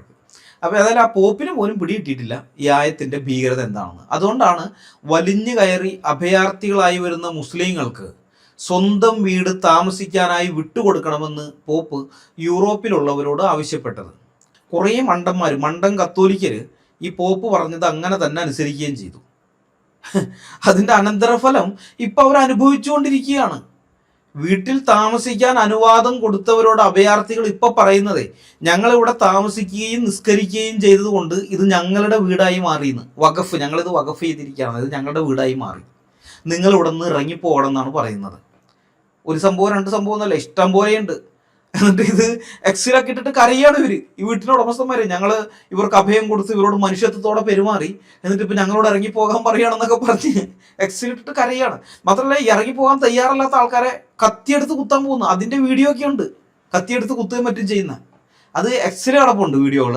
നമ്മളത് ഇതിനകത്ത് ഇട്ട് കഴിഞ്ഞാൽ, യൂട്യൂബിൽ ഇട്ട് കഴിഞ്ഞാൽ അപ്പം തന്നെ സ്ട്രൈക്ക് കിട്ടും, ചാനലിൽ സ്ട്രൈക്ക് കിട്ടും. അപ്പോൾ അതുകൊണ്ടാണ് ഞാൻ ഇടാത്തത്. മാത്രമല്ല ഇങ്ങനെ അഭയം കിട്ടി താമസിക്കാൻ തുടങ്ങിയവർ ഈ ആയത്ത് അക്ഷരം പ്രതി അനുസരിച്ചുകൊണ്ട് തങ്ങൾ താമസിക്കുന്നതിൻ്റെ അയൽപക്കത്തുള്ള ആൾക്കാരോട് രൂക്ഷമായിട്ടാണ് ഇടപെടുന്നത്. അവിടെയുള്ള കുട്ടികളോട്, സ്ത്രീകളോടൊക്കെ, പുരുഷന്മാരോട് എല്ലാവരോടും വളരെ രൂക്ഷമായിട്ട്. അതിനു മുമ്പ് അവരൊക്കെ നല്ല സ്നേഹത്തോടെ അയൽപക്കത്തുകാരായിട്ട് ജീവിച്ചു വന്നവരാണ് ഇവർ. കത്തോലിക്കരാകട്ടെ പ്രൊട്ടസ്റ്റന്റുകാരാകട്ടെ ഇവരൊക്കെ നല്ല സ്നേഹത്തോടെ ജീവിച്ചു വന്നവരാണ്. പോപ്പ് പറഞ്ഞത് കേട്ടിട്ട് ഈ മണ്ടന്മാർ ഇവരെയൊക്കെ വിളിച്ച് വീട്ടിൽ കയറ്റി താമസിപ്പിച്ചു. അപ്പോൾ താമസിപ്പിക്കാതിരുന്നവരുണ്ട്. അങ്ങനെയുള്ളവരെ നേരെ ഇവർ ഈ ആയത്തനുസരിച്ച് രൂക്ഷമായിട്ടാണ് ഇടപെടുന്നത്. പോപ്പും യൂറോപ്യൻ ഭരണാധികാരികളും കൂടി യൂറോപ്പിനെ നശിപ്പിച്ചുകൊണ്ടിരിക്കുകയാണ്. എനിക്കതിന് യാതൊരു വിഷമവും തോന്നുന്നില്ല കേട്ടോ. കാരണം ചരിത്രം അറിയാത്ത ജനത ഇതൊക്കെ അർഹിക്കുന്നതാണ് എന്നുള്ളതാണ് സത്യം. ഇതൊന്നും മനസ്സിലാക്കിയിട്ടില്ല ഇതെന്താണെന്നുള്ളത്. ഒരു കാലത്ത് ഈ അറേബ്യൻ ഭൂപ്രദേശത്ത് നിന്ന്, മക്കയിൽ നിന്നും മദീനയിൽ നിന്നുമൊക്കെ സൈന്യം യൂറോപ്പിനെ കീഴടക്കാൻ വേണ്ടി യൂറോപ്പിലേക്ക് പോയിട്ടുണ്ട്. അന്ന് യൂറോപ്പിൻ്റെ നല്ലൊരു ഭാഗവും ഇവരുടെ കയ്യിൽ വന്നിട്ടുമുണ്ട്. വളരെ കഷ്ടപ്പെട്ടിട്ടാണ് ഇവരുടെയൊക്കെ പൂർവികരന്മാരെ തുരത്തി തിരിച്ചോടിച്ചത്. കുരിശുദ്ധമൊക്കെ അതിൻ്റെ പശ്ചാത്തലത്തിൽ വരുന്നതാണ്. ധാരാളം പേരുടെ ജീവൻ നഷ്ടപ്പെട്ടിട്ടുണ്ട്, കയ്യും കാലും പോയിട്ടുണ്ട്. ഈ എന്തൊക്കെ സംഭവിച്ചിട്ടുണ്ട്. അതായത് നല്ല വില കൊടുത്തിട്ടാണ് ഇവരൊക്കെ അവിടെ നിന്ന് പുറത്താക്കിയിട്ട് യൂറോപ്പ് ഇവർ തിരിച്ചു പിടിച്ചത്. എന്നിട്ട് അവരുടെ കൊച്ചുമക്കള് വിളിച്ചു കയറ്റണം, വാ വാ വാ വാ പോരേന്നും പറഞ്ഞിട്ട്. ആ വിളിച്ചു കയറ്റാൻ വേണ്ടി വേറെ ഒരു ചങ്ങാതി വത്തിക്കാനിലിരിപ്പുണ്ട്. വരുന്നവരെയൊക്കെ വിളിച്ച് വീട്ടിൽ കയറ്റുന്നു പറയാൻ. എന്നാണ് പറഞ്ഞത്, ചരിത്രം അറിയാത്ത ജനത. ആ ചരിത്രം അറിയാത്തവരുടെ അടുത്ത് എപ്പോഴും ചരിത്രം ആവർത്തിക്കപ്പെടും. അതുകൊണ്ട് ഇവരിതൊക്കെ അർഹിക്കുന്നതാണ്. എനിക്ക് അത്തരം വീഡിയോകൾ കാണുമ്പോൾ സത്യം പറഞ്ഞാൽ എനിക്ക് തന്നെ തോന്നുന്നു ഞാൻ ഒരു സൈക്കോ ആയി മാറിയോന്ന്. ഇതൊക്കെ കാണുമ്പോൾ എനിക്ക് ചിരിയാ പറയാം, ഞാൻ പൊട്ടിച്ചിരിക്കും ഇത് കാണുമ്പോൾ.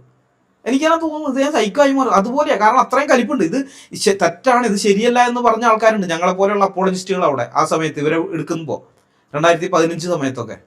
അന്ന് അങ്ങനെ പറഞ്ഞവരെയൊക്കെ ഇവർ റേസിസ്റ്റുകളായിട്ട് മുദ്ര കുത്തിയവരാ. ഈ ടീമുകളെ, ഈ ലിബറലിസം പറയുന്ന ഈ ടീംസ് ഉണ്ടല്ലോ, ഇവർ നിങ്ങളൊക്കെ റേസിസ്റ്റുകളാണ്, നിങ്ങൾക്ക് മനുഷ്യത്വമില്ല, ഒരു മനുഷ്യനെ മനുഷ്യനായി കാണാൻ പറ്റുന്നില്ല. അവർ കഷ്ടപ്പെട്ട് അഭയാർത്ഥികളായിട്ട് ഇത് ഇങ്ങോട്ട് വരികയാണ്, എന്നിട്ട് അവരെ സ്വീകരിക്കുമ്പോൾ നിങ്ങൾ തടയുന്നോന്നൊക്കെ ചോദിച്ചിട്ട് ഇവരെ കുറേ തെറി വിളിച്ചിട്ടുണ്ട് ഉമ്മാർ. അത് ഞാൻ കണ്ടിട്ടുണ്ട്. അങ്ങനെയുള്ള കുറേ ചർച്ചകളിൽ ഞാൻ ഇടപെടാൻ വെച്ചാൽ വായിക്കുകയുള്ളൂ, ഇംഗ്ലീഷിലൊക്കെയാണ്, അതുകൊണ്ട് ഞാൻ വായിക്കൽ മാത്രമേ ഉള്ളൂ. അന്ന് ബാക്കിയുള്ള അവന്മാരൊക്കെ കുറേ പേരുടെ അക്കൗണ്ട് പിന്നെ കാണുന്നില്ല. കാരണം ഈ റേസിസ്റ്റ് എന്നൊക്കെ ഉള്ള ഈ മുദ്ര കുത്തി കഴിഞ്ഞപ്പോൾ അവർക്ക് വിഷമമായിട്ട് അവർ നിർത്തിപ്പോയി. ആ പാവങ്ങൾ, അവരുടെയൊക്കെ കണ്ണീരാണ് ഇന്ന് ഇവർ കരയുന്നതിന് കാരണം. കരയട്ടെ, നന്നായിട്ട് കരയട്ടെ. ഏതായാലും നമ്മുടെ വിഷയം അതല്ലാത്തതുകൊണ്ട് ഞാൻ വിടുകയാണ്. നമുക്ക് വിഷയത്തിലേക്ക് മടങ്ങി വരാം. അപ്പോൾ മുസ്ലിങ്ങളും ബാക്കിയുള്ള സമുദായങ്ങളും തമ്മിൽ ശത്രുത സൃഷ്ടിക്കുന്ന പുസ്തകമാണ് ഖുർആൻ എന്ന കോടതിയുടെ നിരീക്ഷണം എത്ര കൃത്യമാണെന്ന് സൂറ 9:123 തെളിയിക്കുന്നുണ്ട്. സമാധാനപരമായ സഹവർത്തിത്വമുണ്ടല്ലോ, ഈ പീസ്ഫുൾ കോ എക്സിസ്റ്റൻസ് എന്ന് പറയുന്നത്, ആ സംഗതി അതില്ലാതാക്കുകയാണ് ഈ ആയത്ത്. ആ സമാധാനപരമായ സഹവർത്തിത്വത്തെ എന്നേക്കുമായിട്ട് ഇല്ലാതാക്കുകയാണ്, പൂർണ്ണമായിട്ടും തകർക്കുകയാണ്. സ്വന്തം അയൽക്കാരൻ മുസ്ലിം അല്ലെങ്കിൽ ഒരു അമുസ്ലിം ആണെങ്കിൽ അവനോട് സ്നേഹത്തിലല്ല, മറിച്ച് യുദ്ധം ചെയ്യാനും അവനോട് അതിക്രൂരമായി പെരുമാറാനുമാണ് ഈ മതം, ഇസ്ലാം മതം പഠിപ്പിക്കുന്നത്. അയൽക്കാരോട് പോലും കരുണ കാണിക്കാതെ രൂക്ഷതയോടെ, ക്രൂരതയോടെ, കഠിനതയോടെ പെരുമാറാൻ പറയുന്ന ഈ ആയത്തുകൾ ഖുർആനിൽ ഉള്ളിടത്തോളം കാലം ഒരു ബഹുസ്വര സമൂഹത്തിൽ എങ്ങനെയാണ് വർഗീയ കലാപങ്ങൾ ഇല്ലാതിരിക്കുക എന്ന ഡൽഹി മെട്രോപൊളിറ്റൻ കോടതിയിൽ വെച്ചുള്ള ആ പ്രതികളുടെ ചോദ്യം തികച്ചും പ്രസക്തമാണ്. ഇത് ഒരു കാര്യം ഞാൻ പറയാൻ വിട്ടുപോയി. കഴിഞ്ഞ വീഡിയോ വന്നു കഴിഞ്ഞപ്പോൾ ചില ആൾക്കാർ ചോദിച്ചത്, ഈ ഖുറാനിലെ ഈ ആയത്തുകളൊക്കെ നിരോധിക്കണം എന്ന് പറഞ്ഞ് കോടതി ചെന്ന ആൾക്കാർക്ക് കോടതി ഫൈൻ അടച്ചു വിട്ടു എന്ന് രാഹുൽ ഈശ്വർ പറയുന്നുണ്ടല്ലോ. അപ്പോൾ അത് വെച്ചിട്ട് ചോദിക്കുന്നത്, ഫൈൻ അടപ്പിച്ചിട്ടുണ്ടല്ലോ, അപ്പോൾ അങ്ങനെ ഇരിക്കുക എങ്ങനെയാണ് ഡൽഹി മെട്രോപൊളിറ്റൻ കോടതി പണ്ട് ഇങ്ങനെ ഒരു വിധി പുറപ്പെടുവിക്കുക എന്നുള്ളതാണ്. കാരണം ഈ ആൾക്കാർ 24 ആയത്ത് നിരോധിക്കണം എന്ന് പറഞ്ഞ് ഒരു കോടതി ചെന്ന് കഴിഞ്ഞാൽ ഇവർക്ക് ഇതുപോലെ ഫൈൻ അടച്ചല്ലേ വിടേണ്ടത് എന്നാണ് ചോദ്യം. ഇത് പുറമേ നിന്നുള്ളവരെന്നല്ല, ക്രിസ്ത്യാനികളായിരിക്കുന്നവർ തന്നെയാണ് ഈ ചോദ്യം ചോദിക്കുന്നത്. അവർക്ക് ഇതിൻ്റെ വസ്തുത ശരിക്കും മനസ്സിലായിട്ടില്ല, അതുകൊണ്ടാണ് ഇങ്ങനെ ചോദ്യം ചോദിക്കുന്നത്. അതും കൂടി ഞാനിപ്പോൾ ആൻസർ ചെയ്യാം. അതായത് കോടതി ഫൈൻ അടച്ചത് ആർക്കെതിരെയാണെന്നറിയോ? വാദികളായിട്ട് ചെന്നവർക്കെതിരെയാണ്. അതായത് ഈ ആയത്തുകൾ സമൂഹത്തിന് ഭീഷണിയാണ്, ഇത് നിരോധിക്കണം എന്ന് പറഞ്ഞുകൊണ്ട് കോടതി ചെന്നവർക്കെതിരെയാണ് ഇങ്ങനെയുള്ള ഫൈൻ അടപ്പിച്ചിരിക്കുന്നത്. അവരെ കൊണ്ടാണ് ഫൈൻ അടപ്പിച്ചിരിക്കുന്നത്. എന്നാൽ ഞാൻ പറഞ്ഞ കേസ് 1986 കേസ്, ഇവർ വാദികളല്ല, പ്രതികളാണ്. ഇവർ കോടതിയിൽ പോയിട്ടല്ല ഇത് പറഞ്ഞത്. ഈ 24 ആയത്തുകൾ മനുഷ്യരാശിക്ക് തന്നെ ഭീഷണിയാണ് എന്ന് പറഞ്ഞുകൊണ്ട് ഇവർ പോസ്റ്റർ ഇറക്കുകയാണ് ചെയ്തത്, പോസ്റ്റർ ഒട്ടിച്ചത്. അപ്പോൾ അങ്ങനെ വന്നു കഴിഞ്ഞപ്പോൾ പിന്നെ കലാപം ഉണ്ടായി. കലാപത്തിന്റെ അനന്തരഫലമായിട്ട് പോലീസ് ഇവരുടെ പേരിൽ കേസ് എടുത്തിട്ട് ഇവരെ കോടതിയിൽ കൊണ്ടുവരികയാണ്. ഇവർ പ്രതികളാണ്, വാദികളല്ല. അപ്പോൾ പ്രതികൾ എന്നുള്ള നിലയിൽ അവിടെ എത്തിക്കഴിഞ്ഞപ്പോൾ അവരുടെ ഭാഗം വാദിച്ചതാണിത്. ഈ 24 ആയത്തുകൾക്ക് ഇങ്ങനെ പ്രശ്നങ്ങൾ ഉണ്ടെന്നും പറഞ്ഞ് അവർ വാദിച്ചിട്ട് കോടതി പരിശോധിച്ച് നോക്കിയിട്ട് അത് ശരിയാണ്, ഇവരുടെ വാദം ശരി തന്നെയാണ് എന്ന് പറഞ്ഞ് വിധി പുറപ്പെടുവിക്കുകയാണ് ചെയ്തത്. മനസ്സിലായ വ്യത്യാസം? ഇവർ പ്രതികളാണ്, വാദികളല്ല. അതുകൊണ്ട് പിന്നീട് വന്ന കേസുമായിട്ട് ഇതിനെ കൂട്ടിക്കുഴയ്ക്കരുത്.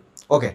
അപ്പോൾ ഒരു ബഹുസ്വര സമൂഹത്തിൽ അയൽപക്കങ്ങൾക്കിടയിലും വിഭിന്ന സമുദായങ്ങൾക്കിടയിലും സമാധാനപരമായ സഹവർത്തിത്വം തകർക്കുന്നതിനും സായുധ അക്രമങ്ങൾക്കും പ്രേരിപ്പിക്കുന്ന ഇത്തരം ഖുർആൻ ആയത്തുകൾ പ്രചരിപ്പിക്കുന്നത് കടുത്ത നിയമലംഘനങ്ങൾക്ക് കാരണമാകും. ഏതൊക്കെ നിയമങ്ങളാണ് ലംഘിക്കുന്നതെന്ന് നമുക്കൊന്ന് വിശകലനം ചെയ്യാം. 1. സമുദായങ്ങൾക്കിടയിൽ ആഭ്യന്തര യുദ്ധത്തിനും അക്രമത്തിനും പ്രേരിപ്പിക്കൽ. IPC 153A-യും 153B-യും. നേരത്തെ ഞാൻ പറഞ്ഞാണ്, B പറയാം. അതായത് ആ വകുപ്പ് എന്ന് പറഞ്ഞാൽ ദേശീയോദ്ഗ്രഥനത്തിന് ഹാനികരമായ പ്രസ്താവനകൾ, നാഷണൽ ഇന്റഗ്രേഷന് ഹാനികരമായ പ്രസ്താവനകൾ നടത്തുന്നതും പ്രചരിപ്പിക്കുന്നതും ക്രിമിനൽ കുറ്റമാക്കുന്ന നിയമമാണിത്. മതം, ഭാഷ, പ്രാദേശികം, അതുപോലെ ജാതി, ഇങ്ങനെയൊക്കെയുള്ള രീതിയിൽ വ്യത്യസ്ത ജനവിഭാഗങ്ങൾക്കിടയിൽ വിദ്വേഷവും ശത്രുതയും വളർത്തുന്ന പ്രവൃത്തികൾ തടയുകയാണ് ഈ 153B എന്ന് പറയുന്ന വകുപ്പിന്റെ ലക്ഷ്യം. 2024 ജൂലൈ 1 മുതൽ നിലവിൽ വന്ന പുതിയ ഭാരതീയ ന്യായ സംഹിതയിൽ ഈ വകുപ്പ് സെക്ഷൻ 197 ആയിട്ടാണ് ഉൾപ്പെടുത്തിയിരിക്കുന്നത്. അതായത് ഈ IPCയിൽ നിന്ന് ഇപ്പം ഇതിലേക്ക് വരുന്ന സമയത്ത് നമ്പറുകൾ മാറിയിട്ടുണ്ട്. 153B ഉണ്ടായിരുന്നു, ഇപ്പോൾ 197 അങ്ങനെ നമ്പറുകളൊക്കെ മാറിയിട്ടുണ്ട്. പക്ഷേ ഉള്ളടക്കത്തിൽ വലിയ വ്യത്യാസമൊന്നുമില്ല, പഴയതൊക്കെ തന്നെയാണ്. അതായത് തോമസ് ബാബിൻടൺ മക്കാള തന്നെയാണ് ഇപ്പോൾ ഉള്ളതിൻ്റെയും പിതാവെന്ന് പറയാം. അപ്പോൾ ഈ കുറ്റം ചെയ്തതായി തെളിയിക്കപ്പെടുന്ന വ്യക്തിക്ക് 3 വർഷം വരെ തടവോ പിഴയോ അല്ലെങ്കിൽ രണ്ടും കൂടിയോ ശിക്ഷയായിട്ട് ലഭിക്കാം. ഇനി ഏതെങ്കിലും ആരാധനാലയത്തിലോ അല്ലെങ്കിൽ മതപരമായ ചടങ്ങുകൾ നടക്കുന്ന സ്ഥലത്തോ വെച്ചാണ് ഈ കുറ്റം ചെയ്യുന്നതെങ്കിൽ ശിക്ഷ പിന്നെയും കൂടും, 5 വർഷം വരെ അത് ആകും. 3 വർഷം എന്നുള്ളത് 5 വർഷമാകും. അതുപോലെ പിഴയും അതനുസരിച്ച് വർദ്ധിക്കും. അപ്പോൾ നമ്മൾ ഇതിനു മുമ്പ് പല പ്രാവശ്യം കണ്ടു, ഒരു കുറ്റം പറഞ്ഞിട്ട് ഇന്ത്യൻ കോഡിൽ ഇങ്ങനെ ഒരു കുറ്റത്തിന്റെ കാര്യം പറഞ്ഞിട്ട് പറയാണ്, ഇത് ആരാധനാലയത്തിൽ വെച്ചോ അല്ലെങ്കിൽ മതപരമായ ചടങ്ങുകൾ നടക്കുന്ന സ്ഥലത്തോ വെച്ചോ ആണ് ഈ കുറ്റം ചെയ്യുന്നതെങ്കിൽ ശിക്ഷ വർദ്ധിക്കുകയാണ്, 5 വർഷം വരെ അത് വർദ്ധിക്കുന്നു. 3 വർഷം എന്നുള്ളത് ഏതാണ്ട് ഇരട്ടിക്കടുത്ത്, 1 കൊല്ലം കൂടി കഴിഞ്ഞാൽ ഇരട്ടിയായത്. അപ്പോൾ എന്തുകൊണ്ടാണ് അതങ്ങനെ വന്നിരിക്കുന്നത് മനസ്സിലായി? ഇത് ആരെ ലക്ഷ്യം വെച്ചാണ് ഇത് എഴുതിയിരിക്കുന്നത് മനസ്സിലായോ? ആരാധനാലയത്തിലോ അല്ലെങ്കിൽ മതപരമായ ഇടങ്ങളിലോ വെച്ചെന്ന് പറഞ്ഞിരിക്കുന്നത്. ഹിന്ദുക്കൾ അവരുടെ ആരാധനാലയങ്ങളിൽ ഇങ്ങനെയുള്ള കാര്യങ്ങൾ പ്രസംഗിക്കാറില്ല. ക്രിസ്ത്യാനികൾ അവരുടെ പള്ളികളിലും ഇത്തരം കാര്യങ്ങൾ പ്രസംഗിക്കാറില്ല. സിഖുകാർ അവരുടെ ഗുരുദ്വാരകളിൽ മറ്റു മതവിഭാഗങ്ങൾക്കെതിരായിട്ട് ഇങ്ങനെയുള്ള പ്രസംഗം നടത്താറില്ല. അല്ലെങ്കിൽ ബുദ്ധമതക്കാർ അവരുടെ പഗോഡകളിൽ ഇങ്ങനെയുള്ളത് ചെയ്യാറില്ല. ബാക്കിയുള്ള ഒരു മതക്കാരും ചെയ്യുന്നില്ല.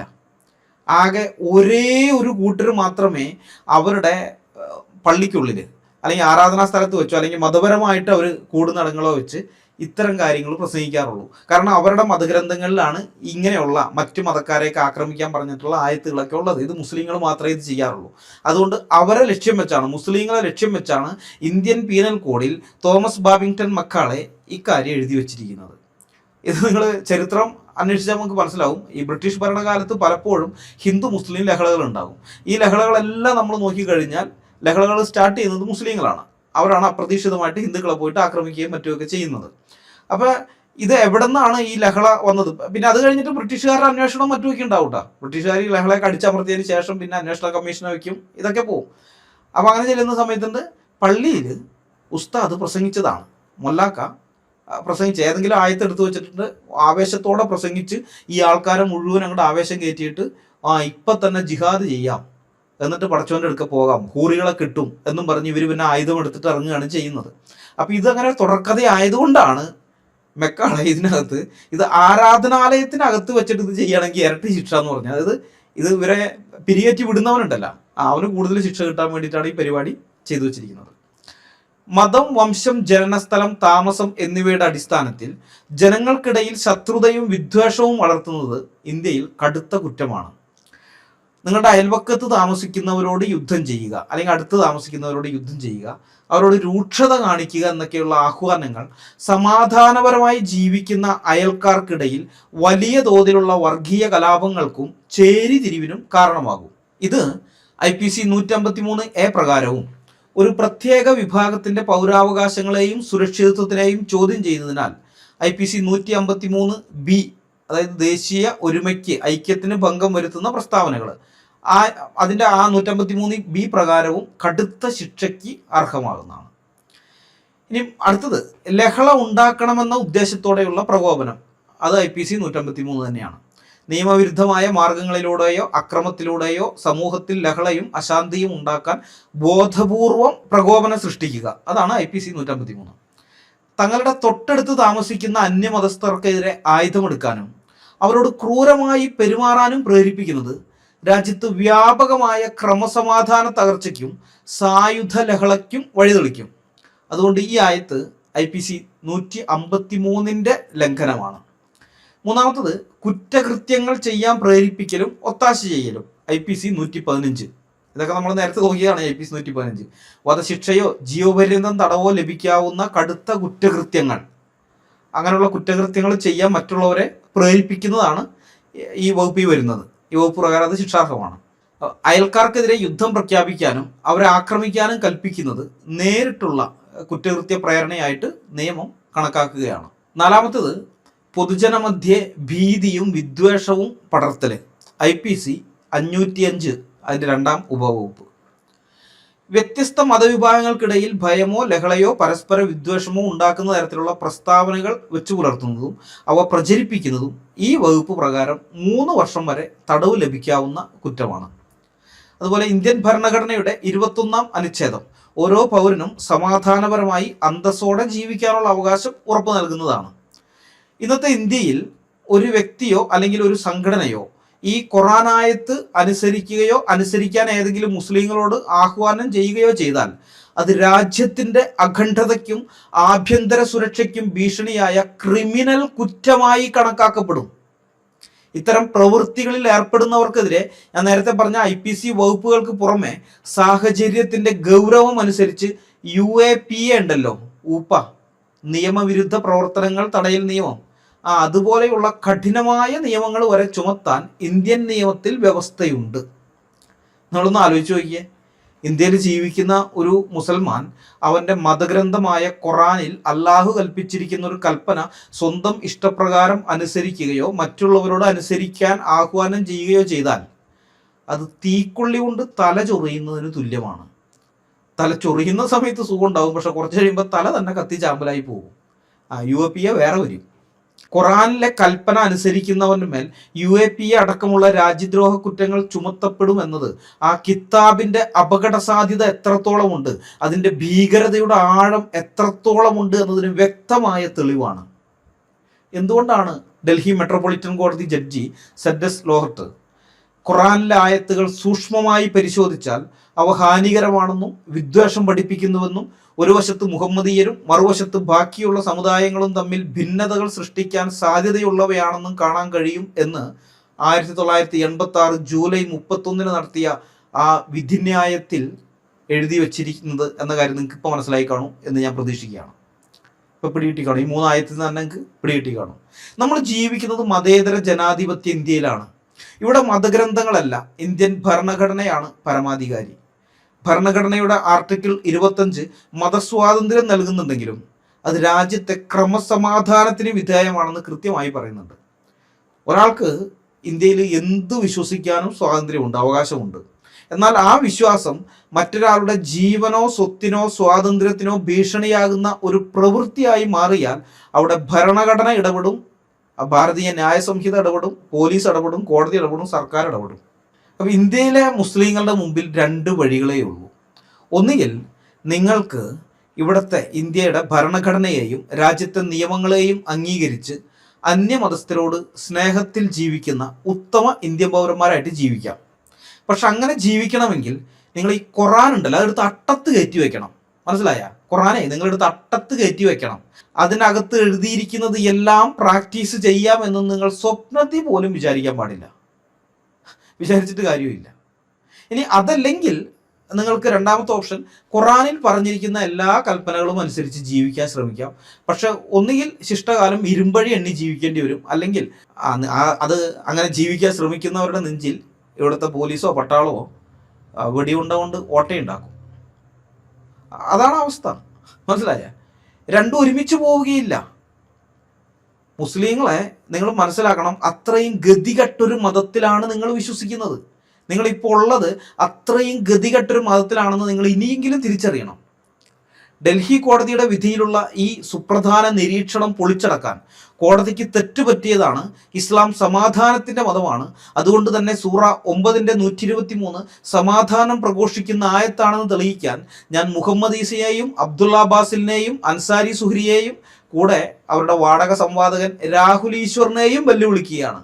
നിങ്ങൾക്ക് ആംബിയർ ഉണ്ടെങ്കിൽ, നിങ്ങളുടെ എല്ലിന് ഉറപ്പുണ്ടെങ്കിൽ നിങ്ങളതൊന്ന് തെളിയിക്കുക. ഈ ദാവാക്കാർ തരുന്ന താൽക്കാലിക കയ്യടികൾക്ക് വേണ്ടി സ്വന്തം നിലനിൽപ്പിനെ തന്നെ ചോദ്യം ചെയ്യുന്ന, സ്വന്തം സമുദായത്തെയും അയൽക്കാരെയും ശത്രുക്കളായി പ്രഖ്യാപിക്കുന്ന ഈ ആയത്തിനെ സമാധാനത്തിന്റെ വചനമെന്ന് ബഹുദൈവ വിശ്വാസിയായ രാഹുൽ ഈശ്വർ വന്ന് സർട്ടിഫിക്കറ്റ് നൽകി ന്യായീകരിക്കുകയാണെങ്കിൽ താൻ തിന്നുന്ന തീറ്റ തനിക്ക് തന്നെ വിനയാകുന്നു എന്ന അവസ്ഥയാണ് ഉണ്ടാകാൻ പോകുന്നത്. ഈ നിയമങ്ങൾ അക്ഷരം പ്രതി നടപ്പിലാക്കാൻ രാഹുലിന്റെ അയൽവക്കത്ത് താമസിക്കുന്ന ഒരു മുസൽമാൻ തയ്യാറായാൽ എന്തായിരിക്കും അതിൻ്റെ അപകടമെന്ന് ദാവാക്കാരുടെ വാടക സംവാദകൻ ഓർക്കുന്നത് നന്നായിരിക്കും. ഈ വീഡിയോയിൽ ഞാൻ ഈ 3 ആയത്തുകൾ മാത്രമേ വിശകലനം ചെയ്യുന്നുള്ളൂ. ദൈവം അനുവദിച്ചാൽ ബാക്കി 21 ആയത്തുകളും ഇതേപോലെ നിയമപരമായി വിശകലനം ചെയ്തുകൊണ്ടുള്ള വീഡിയോകൾ തുടർന്നുള്ള ദിവസങ്ങളിൽ പുറകെ വരുന്നതായിരിക്കും. എന്നെ ഒതുക്കാൻ വേണ്ടിയും ഇസ്ലാമിനെ രക്ഷിക്കാൻ വേണ്ടിയും എഡിറ്റഡ് വീഡിയോയും കൊണ്ട് ദാവാക്കാർ വന്നപ്പോൾ ഇതേപോലെ ഒരു പ്രതികരണം തിരിച്ചു കിട്ടുമെന്ന് അവർ സ്വപ്നത്തിൽ പോലും വിചാരിച്ചിട്ടുണ്ടാവില്ല. വെളുക്കാൻ തേച്ചത് പാണ്ടായി നിങ്ങൾ കേട്ടിട്ടില്ലേ? അതാണിപ്പോൾ ദാവാക്കാരുടെ അവസ്ഥ. ആ സംവാദത്തിൽ ഇസ്ലാം പക്ഷം അമ്പെ പരാജയപ്പെട്ടതുകൊണ്ട്, അതായത് യേശുവും ഈസയും ഒന്നാണെന്ന് അവർക്ക് തെളിയിക്കാൻ പറ്റാതിരുന്നതുകൊണ്ടും, ഇതൊന്നല്ല യേശു ക്രിസ്തു മാത്രമാണ് ഒറിജിനൽ എന്നും മറ്റേത് എവിടെന്നോ കേട്ട ഏതൊക്കെയോ കഥകളുടെ അടിസ്ഥാനത്തിൽ മുഹമ്മദ് ഉണ്ടാക്കിയെടുത്ത ഒരു സാങ്കല്പിക കഥാപാത്രം മാത്രമാണെന്ന് തെളിയിക്കുകയും ചെയ്തിട്ടുള്ളത് കൊണ്ട് ആ പരാജയം മറച്ചു പിടിച്ച് ഇസ്ലാമിനെ സംരക്ഷിക്കാൻ വേണ്ടിയിട്ടാണ് ഇവർ എഡിറ്റഡ് വീഡിയോയുമായിട്ട് ഇറങ്ങിയത്. പക്ഷെ ഇപ്പോൾ അവസാനം എവിടെ എത്തിയെന്ന് കണ്ടോ? ഈ 24 ആയത്തുകളുടെയും നിയമപരമായ പോസ്റ്റ്മോർട്ടത്തിന് അവർ വഴിയൊരുക്കി തരികയാണ്. അങ്ങനെ ഇസ്ലാമിനെ തന്നെ നാണം കെടുത്തിരിക്കുകയാണ് അവർ. ഇതിനു മുമ്പ് ഞാൻ ഈ 24 ആയത്തുകൾ ഏതൊക്കെയാണെന്ന് പറഞ്ഞുകൊണ്ടൊരു വീഡിയോ ചെയ്തിരുന്നു, ഈ ഡൽഹി കോടതി വിധിയെക്കുറിച്ച്. അത് കോടതി വിധിയല്ല, വേറൊരു വിഷയമാണ്. ആ വിഷയത്തിനിടയിൽ ഇതങ്ങ് പറഞ്ഞതേ ഉള്ളൂ. അപ്പോൾ പലരും എന്നോട് ചോദിച്ചു ആ 24 ആയത്തുകൾ ഏതൊക്കെയാണെന്ന്. അപ്പോൾ ആ ആയത്തുകളും പറഞ്ഞുകൊണ്ട് വേറൊരു വീഡിയോ ചെയ്തിരുന്നു. അന്ന് ഞാൻ വെറുതെ ആ 24 ആയത്തുകൾ ചുമ്മാ പറഞ്ഞു പോവുക മാത്രമാണ് ചെയ്തത്, വിശദീകരിക്കാനൊന്നും പോയിരുന്നില്ല. എൻ്റെ ഒരു രീതി വെച്ച് ഞാനൊരു പബ്ലിക് സ്റ്റേജിൽ പ്രസംഗം നടത്തിയാലോ അല്ലെങ്കിൽ യൂട്യൂബ് ചാനലിൽ ഒരു വീഡിയോ ചെയ്താലോ അത് പിന്നെ ആവർത്തിക്കാറില്ല. വീണ്ടും അത് ചെയ്യുന്നത് എനിക്ക് ഭയങ്കര മടിയാണ്. അതുകൊണ്ടാണ് ഞങ്ങളുടെ നഷ്ടപ്പെട്ടു പോയ ആദ്യത്തെ ചാനലിലെ വീഡിയോകൾ കുറേ വീഡിയോകളുണ്ടായിരുന്നു, നല്ല ക്ലാസിക് ലെവലിലുള്ള നല്ല സാധനങ്ങളായിരുന്നു. അതെന്നോട് പലരും പറയുന്നുണ്ട്, വീണ്ടും വീണ്ടും ചെയ്യാൻ പറയുന്നുണ്ട്. പക്ഷേ എനിക്ക് ചെയ്യാൻ താല്പര്യമില്ല. ഒരു പ്രാവശ്യം ചെയ്താൽ പിന്നെ രണ്ടാമത് ചെയ്യാൻ എനിക്ക് മടിയാണ്, ഒട്ടും താല്പര്യമില്ലാത്ത കാര്യം.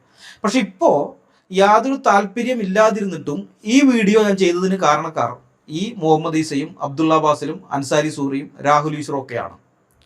സംവാദത്തിൽ ഞാൻ പറഞ്ഞ മറുപടി ഉൾപ്പെടുത്താതെ അവർക്ക് ആവശ്യമുള്ള കാര്യങ്ങൾ മാത്രം എഡിറ്റ് ചെയ്തുകൊണ്ടുള്ള വീഡിയോ പ്രചരിപ്പിച്ചാൽ ഞാൻ അത് കണ്ട് മിണ്ടാതിരിക്കുമെന്നാണോ ദാവക്കാരൻ നിങ്ങളൊക്കെ വിചാരിച്ചത്?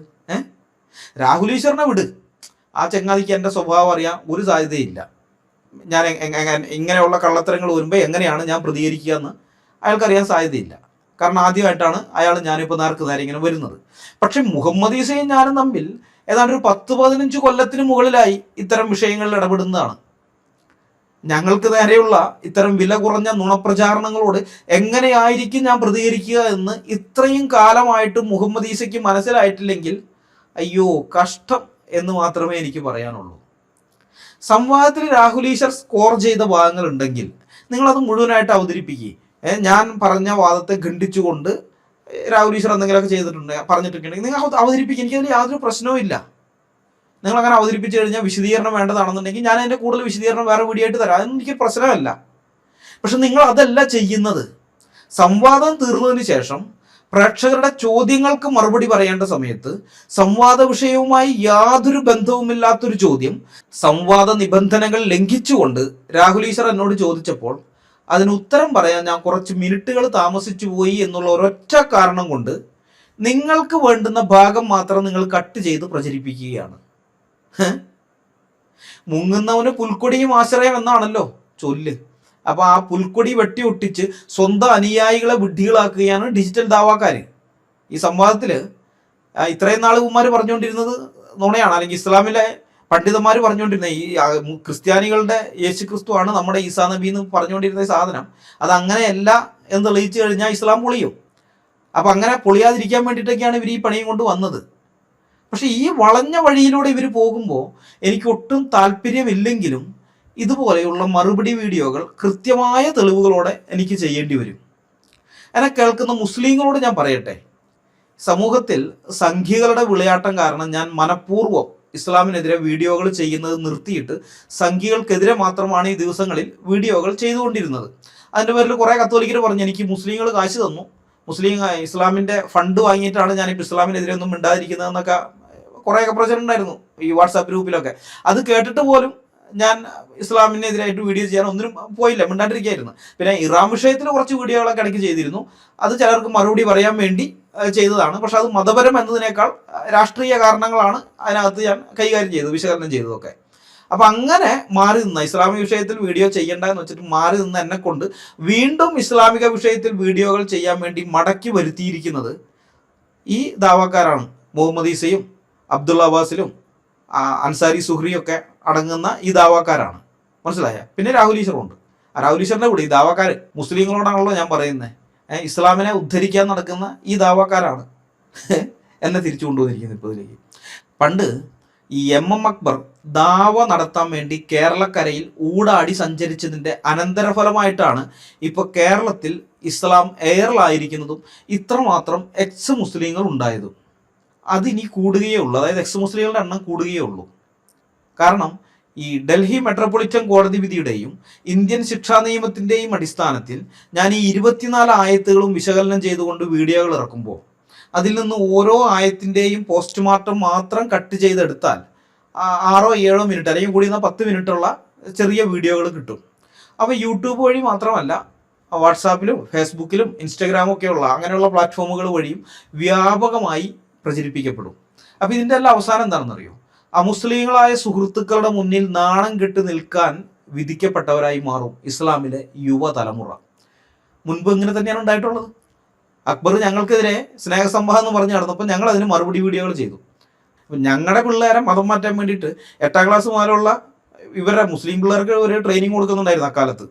MM അക്ബറിൻ്റെ സ്കൂളിൽ 2ാം ക്ലാസ്സിൽ പഠിക്കുന്ന കുട്ടിയുടെ പുസ്തകത്തിലെ പാഠപുസ്തകത്തിൽ എങ്ങനെയാണ് മതം മാറ്റേണ്ടതെന്ന് നിൻ്റെ കൂടെ പഠിക്കുന്ന 2ാം ക്ലാസ്സിൽ പഠിക്കുന്ന പയ്യനോട് നിൻ്റെ കൂടെ പഠിക്കുന്നവനെ മതം മാറ്റേണ്ടത് എങ്ങനെയാണെന്ന് പറയുന്ന ഒരു പാഠമൊക്കെ ഉണ്ടായിരുന്നു. അപ്പോൾ അത് MM അക്ബർ, അതല്ലാതെ സാധാരണഗതിയിലുള്ള മുസ്ലിങ്ങളൊക്കെ ഒരു 8-8ാം ക്ലാസ് മുതൽ 13-14 വയസ്സുള്ള പിള്ളേരുണ്ടല്ലോ, അവിടെ നിന്ന് മുതലുള്ളതാണ്.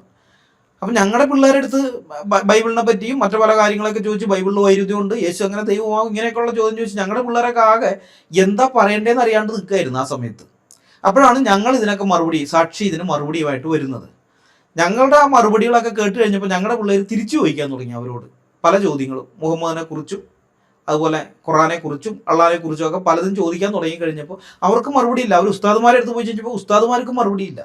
പിന്നെ ആ പിള്ളേർ ഇത്തിരി കൂടി വലുതായൊക്കെ വന്നപ്പോഴേക്കും ഇൻ്റർനെറ്റ് വ്യാപകമാവുകയും ചെയ്തു, സ്മാർട്ട് ഫോണുകൾ ഇറങ്ങി. അപ്പോൾ ഇതെല്ലാം പരിശോധിച്ച് നോക്കാൻ പറ്റും, അപ്പോൾ പരിശോധിച്ച് നോക്കാം. അത് നോക്കിയപ്പോൾ ഈ ആയത്ത് അവിടെയുണ്ട്, ഹദീസുകളും ഉണ്ട്, ഞങ്ങൾ പറഞ്ഞ വ്യാഖ്യാനങ്ങളും ശരിയാണ്. അപ്പോൾ അവർക്ക് മനസ്സിലായി ഇത് അപകടമാണ്, ഈ ഇസ്ലാം എന്ന് പറയുന്നത് ചതിയാണ്, വഞ്ചനയാണെന്നൊക്കെ മനസ്സിലായി. അവരതിന്ന് പുറത്തിറങ്ങുകയും ചെയ്തു. അങ്ങനെയാണ് എക്സ് മുസ്ലിങ്ങൾ വളരെയധികം കൂടിയത്. ഇപ്പോൾ അത് തന്നെയാണ് ഇനി ഇപ്പോൾ സംഭവിക്കാൻ പോകുന്നത്. ഈ 24 ആയത്തുകളിൽ ഞങ്ങൾ പോസ്റ്റ്മോർട്ടം ചെയ്ത ആ ചെറിയ ചെറിയ വീഡിയോകളായിട്ട് വരുന്ന സമയത്ത് അമുസ്ലിങ്ങളുടെ മുന്നിൽ, അതായത് കൂടെ പഠിക്കുന്ന കൂട്ടുകാരാകാം, അല്ലെങ്കിൽ കൂടെ ജോലി ചെയ്യുന്നവരാകാം, അല്ലെങ്കിൽ അയൽവക്കത്തുള്ളവനാകാം, ആരുമാകാം, അങ്ങനെയുള്ളവരുടെ മുമ്പിൽ ഇവർ നാണം കെട്ട് നിൽക്കും. ഞാനൊരു പ്രാക്ടീസിങ് മുസ്ലിം ആണെന്ന് നെഞ്ചു വിരിച്ച് പറയാൻ നാളെ ഒരൊറ്റ മുസ്ലിമിനും നാവ് പൊന്തില്ല എന്നതാണ് ഇതിൻ്റെ അനന്തരഫലം. അതാണ് സംഭവിക്കാൻ പോകുന്നത്. കാരണം പ്രാക്ടീസ് ചെയ്യാന്ന് വെച്ചാൽ ഈ സാധനമൊക്കെയാണോ നീ പ്രാക്ടീസ് ചെയ്യുന്നതെന്ന് ചോദിക്കും. ഇപ്പം ഞാൻ ഈ ആയത്തുകൾ വിശദീകരിച്ച് കൊടുക്കുമ്പോൾ ഇത് ഏതൊക്കെ വകുപ്പുകളെയാണ് ലംഘിച്ചിരിക്കുന്നത്, ഭരണഘടനയുടെ ഏതൊക്കെ വകുപ്പുകളെയാണ് അല്ലെങ്കിൽ ഏതൊക്കെ അനുച്ഛേദത്തിന് വിരോധമായിട്ടാണ് ഈ ആയത്തുകൾ ഉള്ളത്, അപ്പം ഇതൊക്കെയാണോ നീ പ്രാക്ടീസ് ചെയ്യുന്നതെന്നുള്ള ചോദ്യം വരുമ്പോൾ അവൻ നാണക്കേട് കൊണ്ട് തല കുനിച്ച് നിൽക്കേണ്ടി വരും. ഇതാണ് സംഭവിക്കാൻ പോകുന്നത്. എനിക്കെതിരെ നുണപ്രചരണം നടത്തി എന്നെ ചെളി വാരി എറിയാം എന്നാണ് മുസ്ലിങ്ങൾ കരുതിയത്. പക്ഷേ ചെളിയിൽ കല്ലിട്ടാൽ തെറിക്കുന്നത് സ്വന്തം ദേഹത്തേക്ക് കൂടിയാണ് എന്നുള്ളത് നിങ്ങൾ മറന്നുപോയി. എൻ്റെ മേലെ നിങ്ങൾ തെറിപ്പിച്ച ചെളി ഞാൻ കഴിഞ്ഞ വീഡിയോയിലൂടെ കഴുകിക്കളഞ്ഞു. പക്ഷേ ഈ 24 ആയത്തുകളുടെ യാഥാർത്ഥ്യം പുറത്തു വരുമ്പോൾ ആ ചെളി വീഴാൻ പോകുന്നത് ഖുറാൻ വിശ്വസിച്ച് ജീവിക്കുന്ന സകല മുസ്ലിങ്ങളുടെയും മുഖത്താണ്. എനിക്കെതിരെയുള്ള ആ എഡിറ്റഡ് വീഡിയോ നിങ്ങൾ പ്രചരിപ്പിക്കുന്നത് കൊണ്ട് തൽക്കാലത്തേക്ക് കുറച്ച് ആൾക്കാരുടെ മനസ്സിലെങ്കിലും എന്നെക്കുറിച്ചൊരു തെറ്റിദ്ധാരണ ഉണ്ടാക്കാൻ നിങ്ങൾക്ക് കഴിഞ്ഞേക്കാം. ഇനിയിപ്പോൾ തൽക്കാലത്തേക്കല്ല, ജീവിതകാലം മുഴുവൻ അവരുടെ മനസ്സിൽ എന്നെക്കുറിച്ചുള്ള ഒരു ചിത്രം അങ്ങനെ തന്നെ നിലനിർത്താൻ നിങ്ങൾക്ക് സാധിച്ചെന്ന് വരാം. അതുകൊണ്ടുണ്ടാകുന്ന ഡാമേജ് അല്ലെങ്കിൽ നഷ്ടം അല്ലെങ്കിൽ എന്തോ ആകട്ടെ, അത് എനിക്ക് മാത്രമേ ബാധകമാകുന്നുള്ളൂ. എന്നെ മാത്രം ബാധിക്കുന്നതാണ്, വേറെ ആരെയും അത് ബാധിക്കില്ല, ക്രിസ്ത്യാനിറ്റിയെയും അത് ബാധിക്കുകയില്ല. പക്ഷേ ഞാൻ ഈ 24 ആയത്തുകളെ രാജ്യത്തെ നിയമത്തിൻ്റെ കണ്ണുകളിലൂടെ വിശകലനം ചെയ്തുകൊണ്ട് വീഡിയോകൾ ഇറക്കുമ്പോൾ അതിൻ്റെ ഡാമേജ് ഹിന്ദു ആക്ടിവിസ്റ്റായ രാഹുൽ ഈശ്വറിനെ ഒരു വിധത്തിലും ബാധിക്കില്ല. പുള്ളിക്ക് ഒരു നഷ്ടവും സംഭവിക്കാനില്ല. ഇനി ദീർഘകാലാടിസ്ഥാനത്തിൽ നോക്കിയാൽ ഭാവിയിൽ രാഹുൽ ഈശ്വറിന് അത് ലാഭം ഉണ്ടാക്കുകയും ചെയ്യും. കാരണം പുള്ളി ഹിന്ദു ആക്ടിവിസ്റ്റ് ആണ്. ഞാൻ ഈ സാധനമൊക്കെ ഇറക്കി കഴിയുമ്പോൾ അത് ഹിന്ദുക്കൾക്ക് മെച്ചം ഉണ്ടാക്കുന്ന എനിക്കറിയാം. സംഘികളിൽ നിന്ന് ലാഭം ഉണ്ടാക്കും. പിന്നെ മുഹമ്മദ് ഈസയെയോ അബ്ദുള്ള ബാസിലിനെയോ അൻസാരി സുഹ്രിയെ പോലെയുള്ള ടീമുകളുണ്ടല്ലോ, ദാവാക്കാർ, അവർക്കും ഞാൻ ഇറക്കുന്ന ഈ വീഡിയോകൾ വ്യക്തിപരമായിട്ട് ബാധിക്കില്ല. അവരെ ഒരു വിധത്തിലും അത് ബാധിക്കില്ല വ്യക്തിപരമായിട്ട്. ഇത് ബാധിക്കാൻ പോകുന്നത് ഖുറാനിൽ വിശ്വസിച്ച് ജീവിക്കുന്ന സാധാരണക്കാരായ സകല മുസ്ലിങ്ങളെയും ആയിരിക്കും. ഇതാണ് വ്യാജമായ എഡിറ്റഡ് വീഡിയോ പ്രചരിപ്പിക്കുന്ന നിങ്ങളും കൃത്യമായ വസ്തുതകളുടെയും തെളിവുകളുടെയും അടിസ്ഥാനത്തിൽ സത്യം വിളിച്ചു പറയുന്ന ഞങ്ങളും തമ്മിലുള്ള വ്യത്യാസം. സ്നേഹസംവാദം എന്ന് പറഞ്ഞ് ഊരു ചുറ്റിയ MM അക്ബർ കേരളത്തിൽ ഇസ്ലാമിന് ഉണ്ടാക്കി വെച്ചതിനേക്കാൾ വലിയ ഡാമേജാണ് ഈ ഡിജിറ്റൽ ദാവാക്കാരും അവരുടെ വാടക സംവാദകനായ രാഹുൽ ഈശ്വറും കൂടി ഇസ്ലാമിന് ഉണ്ടാക്കി വെക്കാൻ പോകുന്നത്. എൻ്റെ വെല്ലുവിളി ഏറ്റെടുക്കാൻ വരുന്നവർക്ക് അതിൻ്റെ ആഴം ഇപ്പോഴും മനസ്സിലായിട്ടില്ലെങ്കിൽ അറിയാത്ത പിള്ള ചൊറിയുമ്പോൾ അറിയും എന്ന് പറയുന്നത് പോലെ ബാക്കി 21 ആയത്തുകളുടെയും പോസ്റ്റ്മോർട്ടം കൂടി പുറത്തു വരുമ്പോൾ കാര്യം മനസ്സിലാകും. അതുകൊണ്ട് സത്യം എന്താണെന്ന് അറിയാൻ ആഗ്രഹിക്കുന്നവർ കാത്തിരിക്കുക. ജീവനോടെ ഞാനുണ്ടെങ്കിൽ, എന്നെ ഒരു ജീവനോടെ വെച്ചിരിക്കുകയാണെങ്കിൽ ദൈവം അനുവദിക്കുന്ന പക്ഷം ബാക്കി 21 ആയത്തുകളുടെയും നിയമപരമായ വിശകലനം തുടർന്നുള്ള വീഡിയോകളിൽ കൃത്യമായി ഉണ്ടായിരിക്കും. ഈ വീഡിയോ ഞാനിവിടെ അവസാനിപ്പിക്കുകയാണ്. അടുത്ത വീഡിയോയുമായി വരുന്നതുവരെ നമ്മളെല്ലാവരെയും കർത്താവായ യേശു ക്രിസ്തു കാത്തു സൂക്ഷിക്കുമാറാകട്ടെ. അവിടുത്തെ വിലയേറിയ നാമം മാത്രം എന്നും എന്നേക്കും വാഴ്ത്തപ്പെടട്ടെ. ആമേൻ.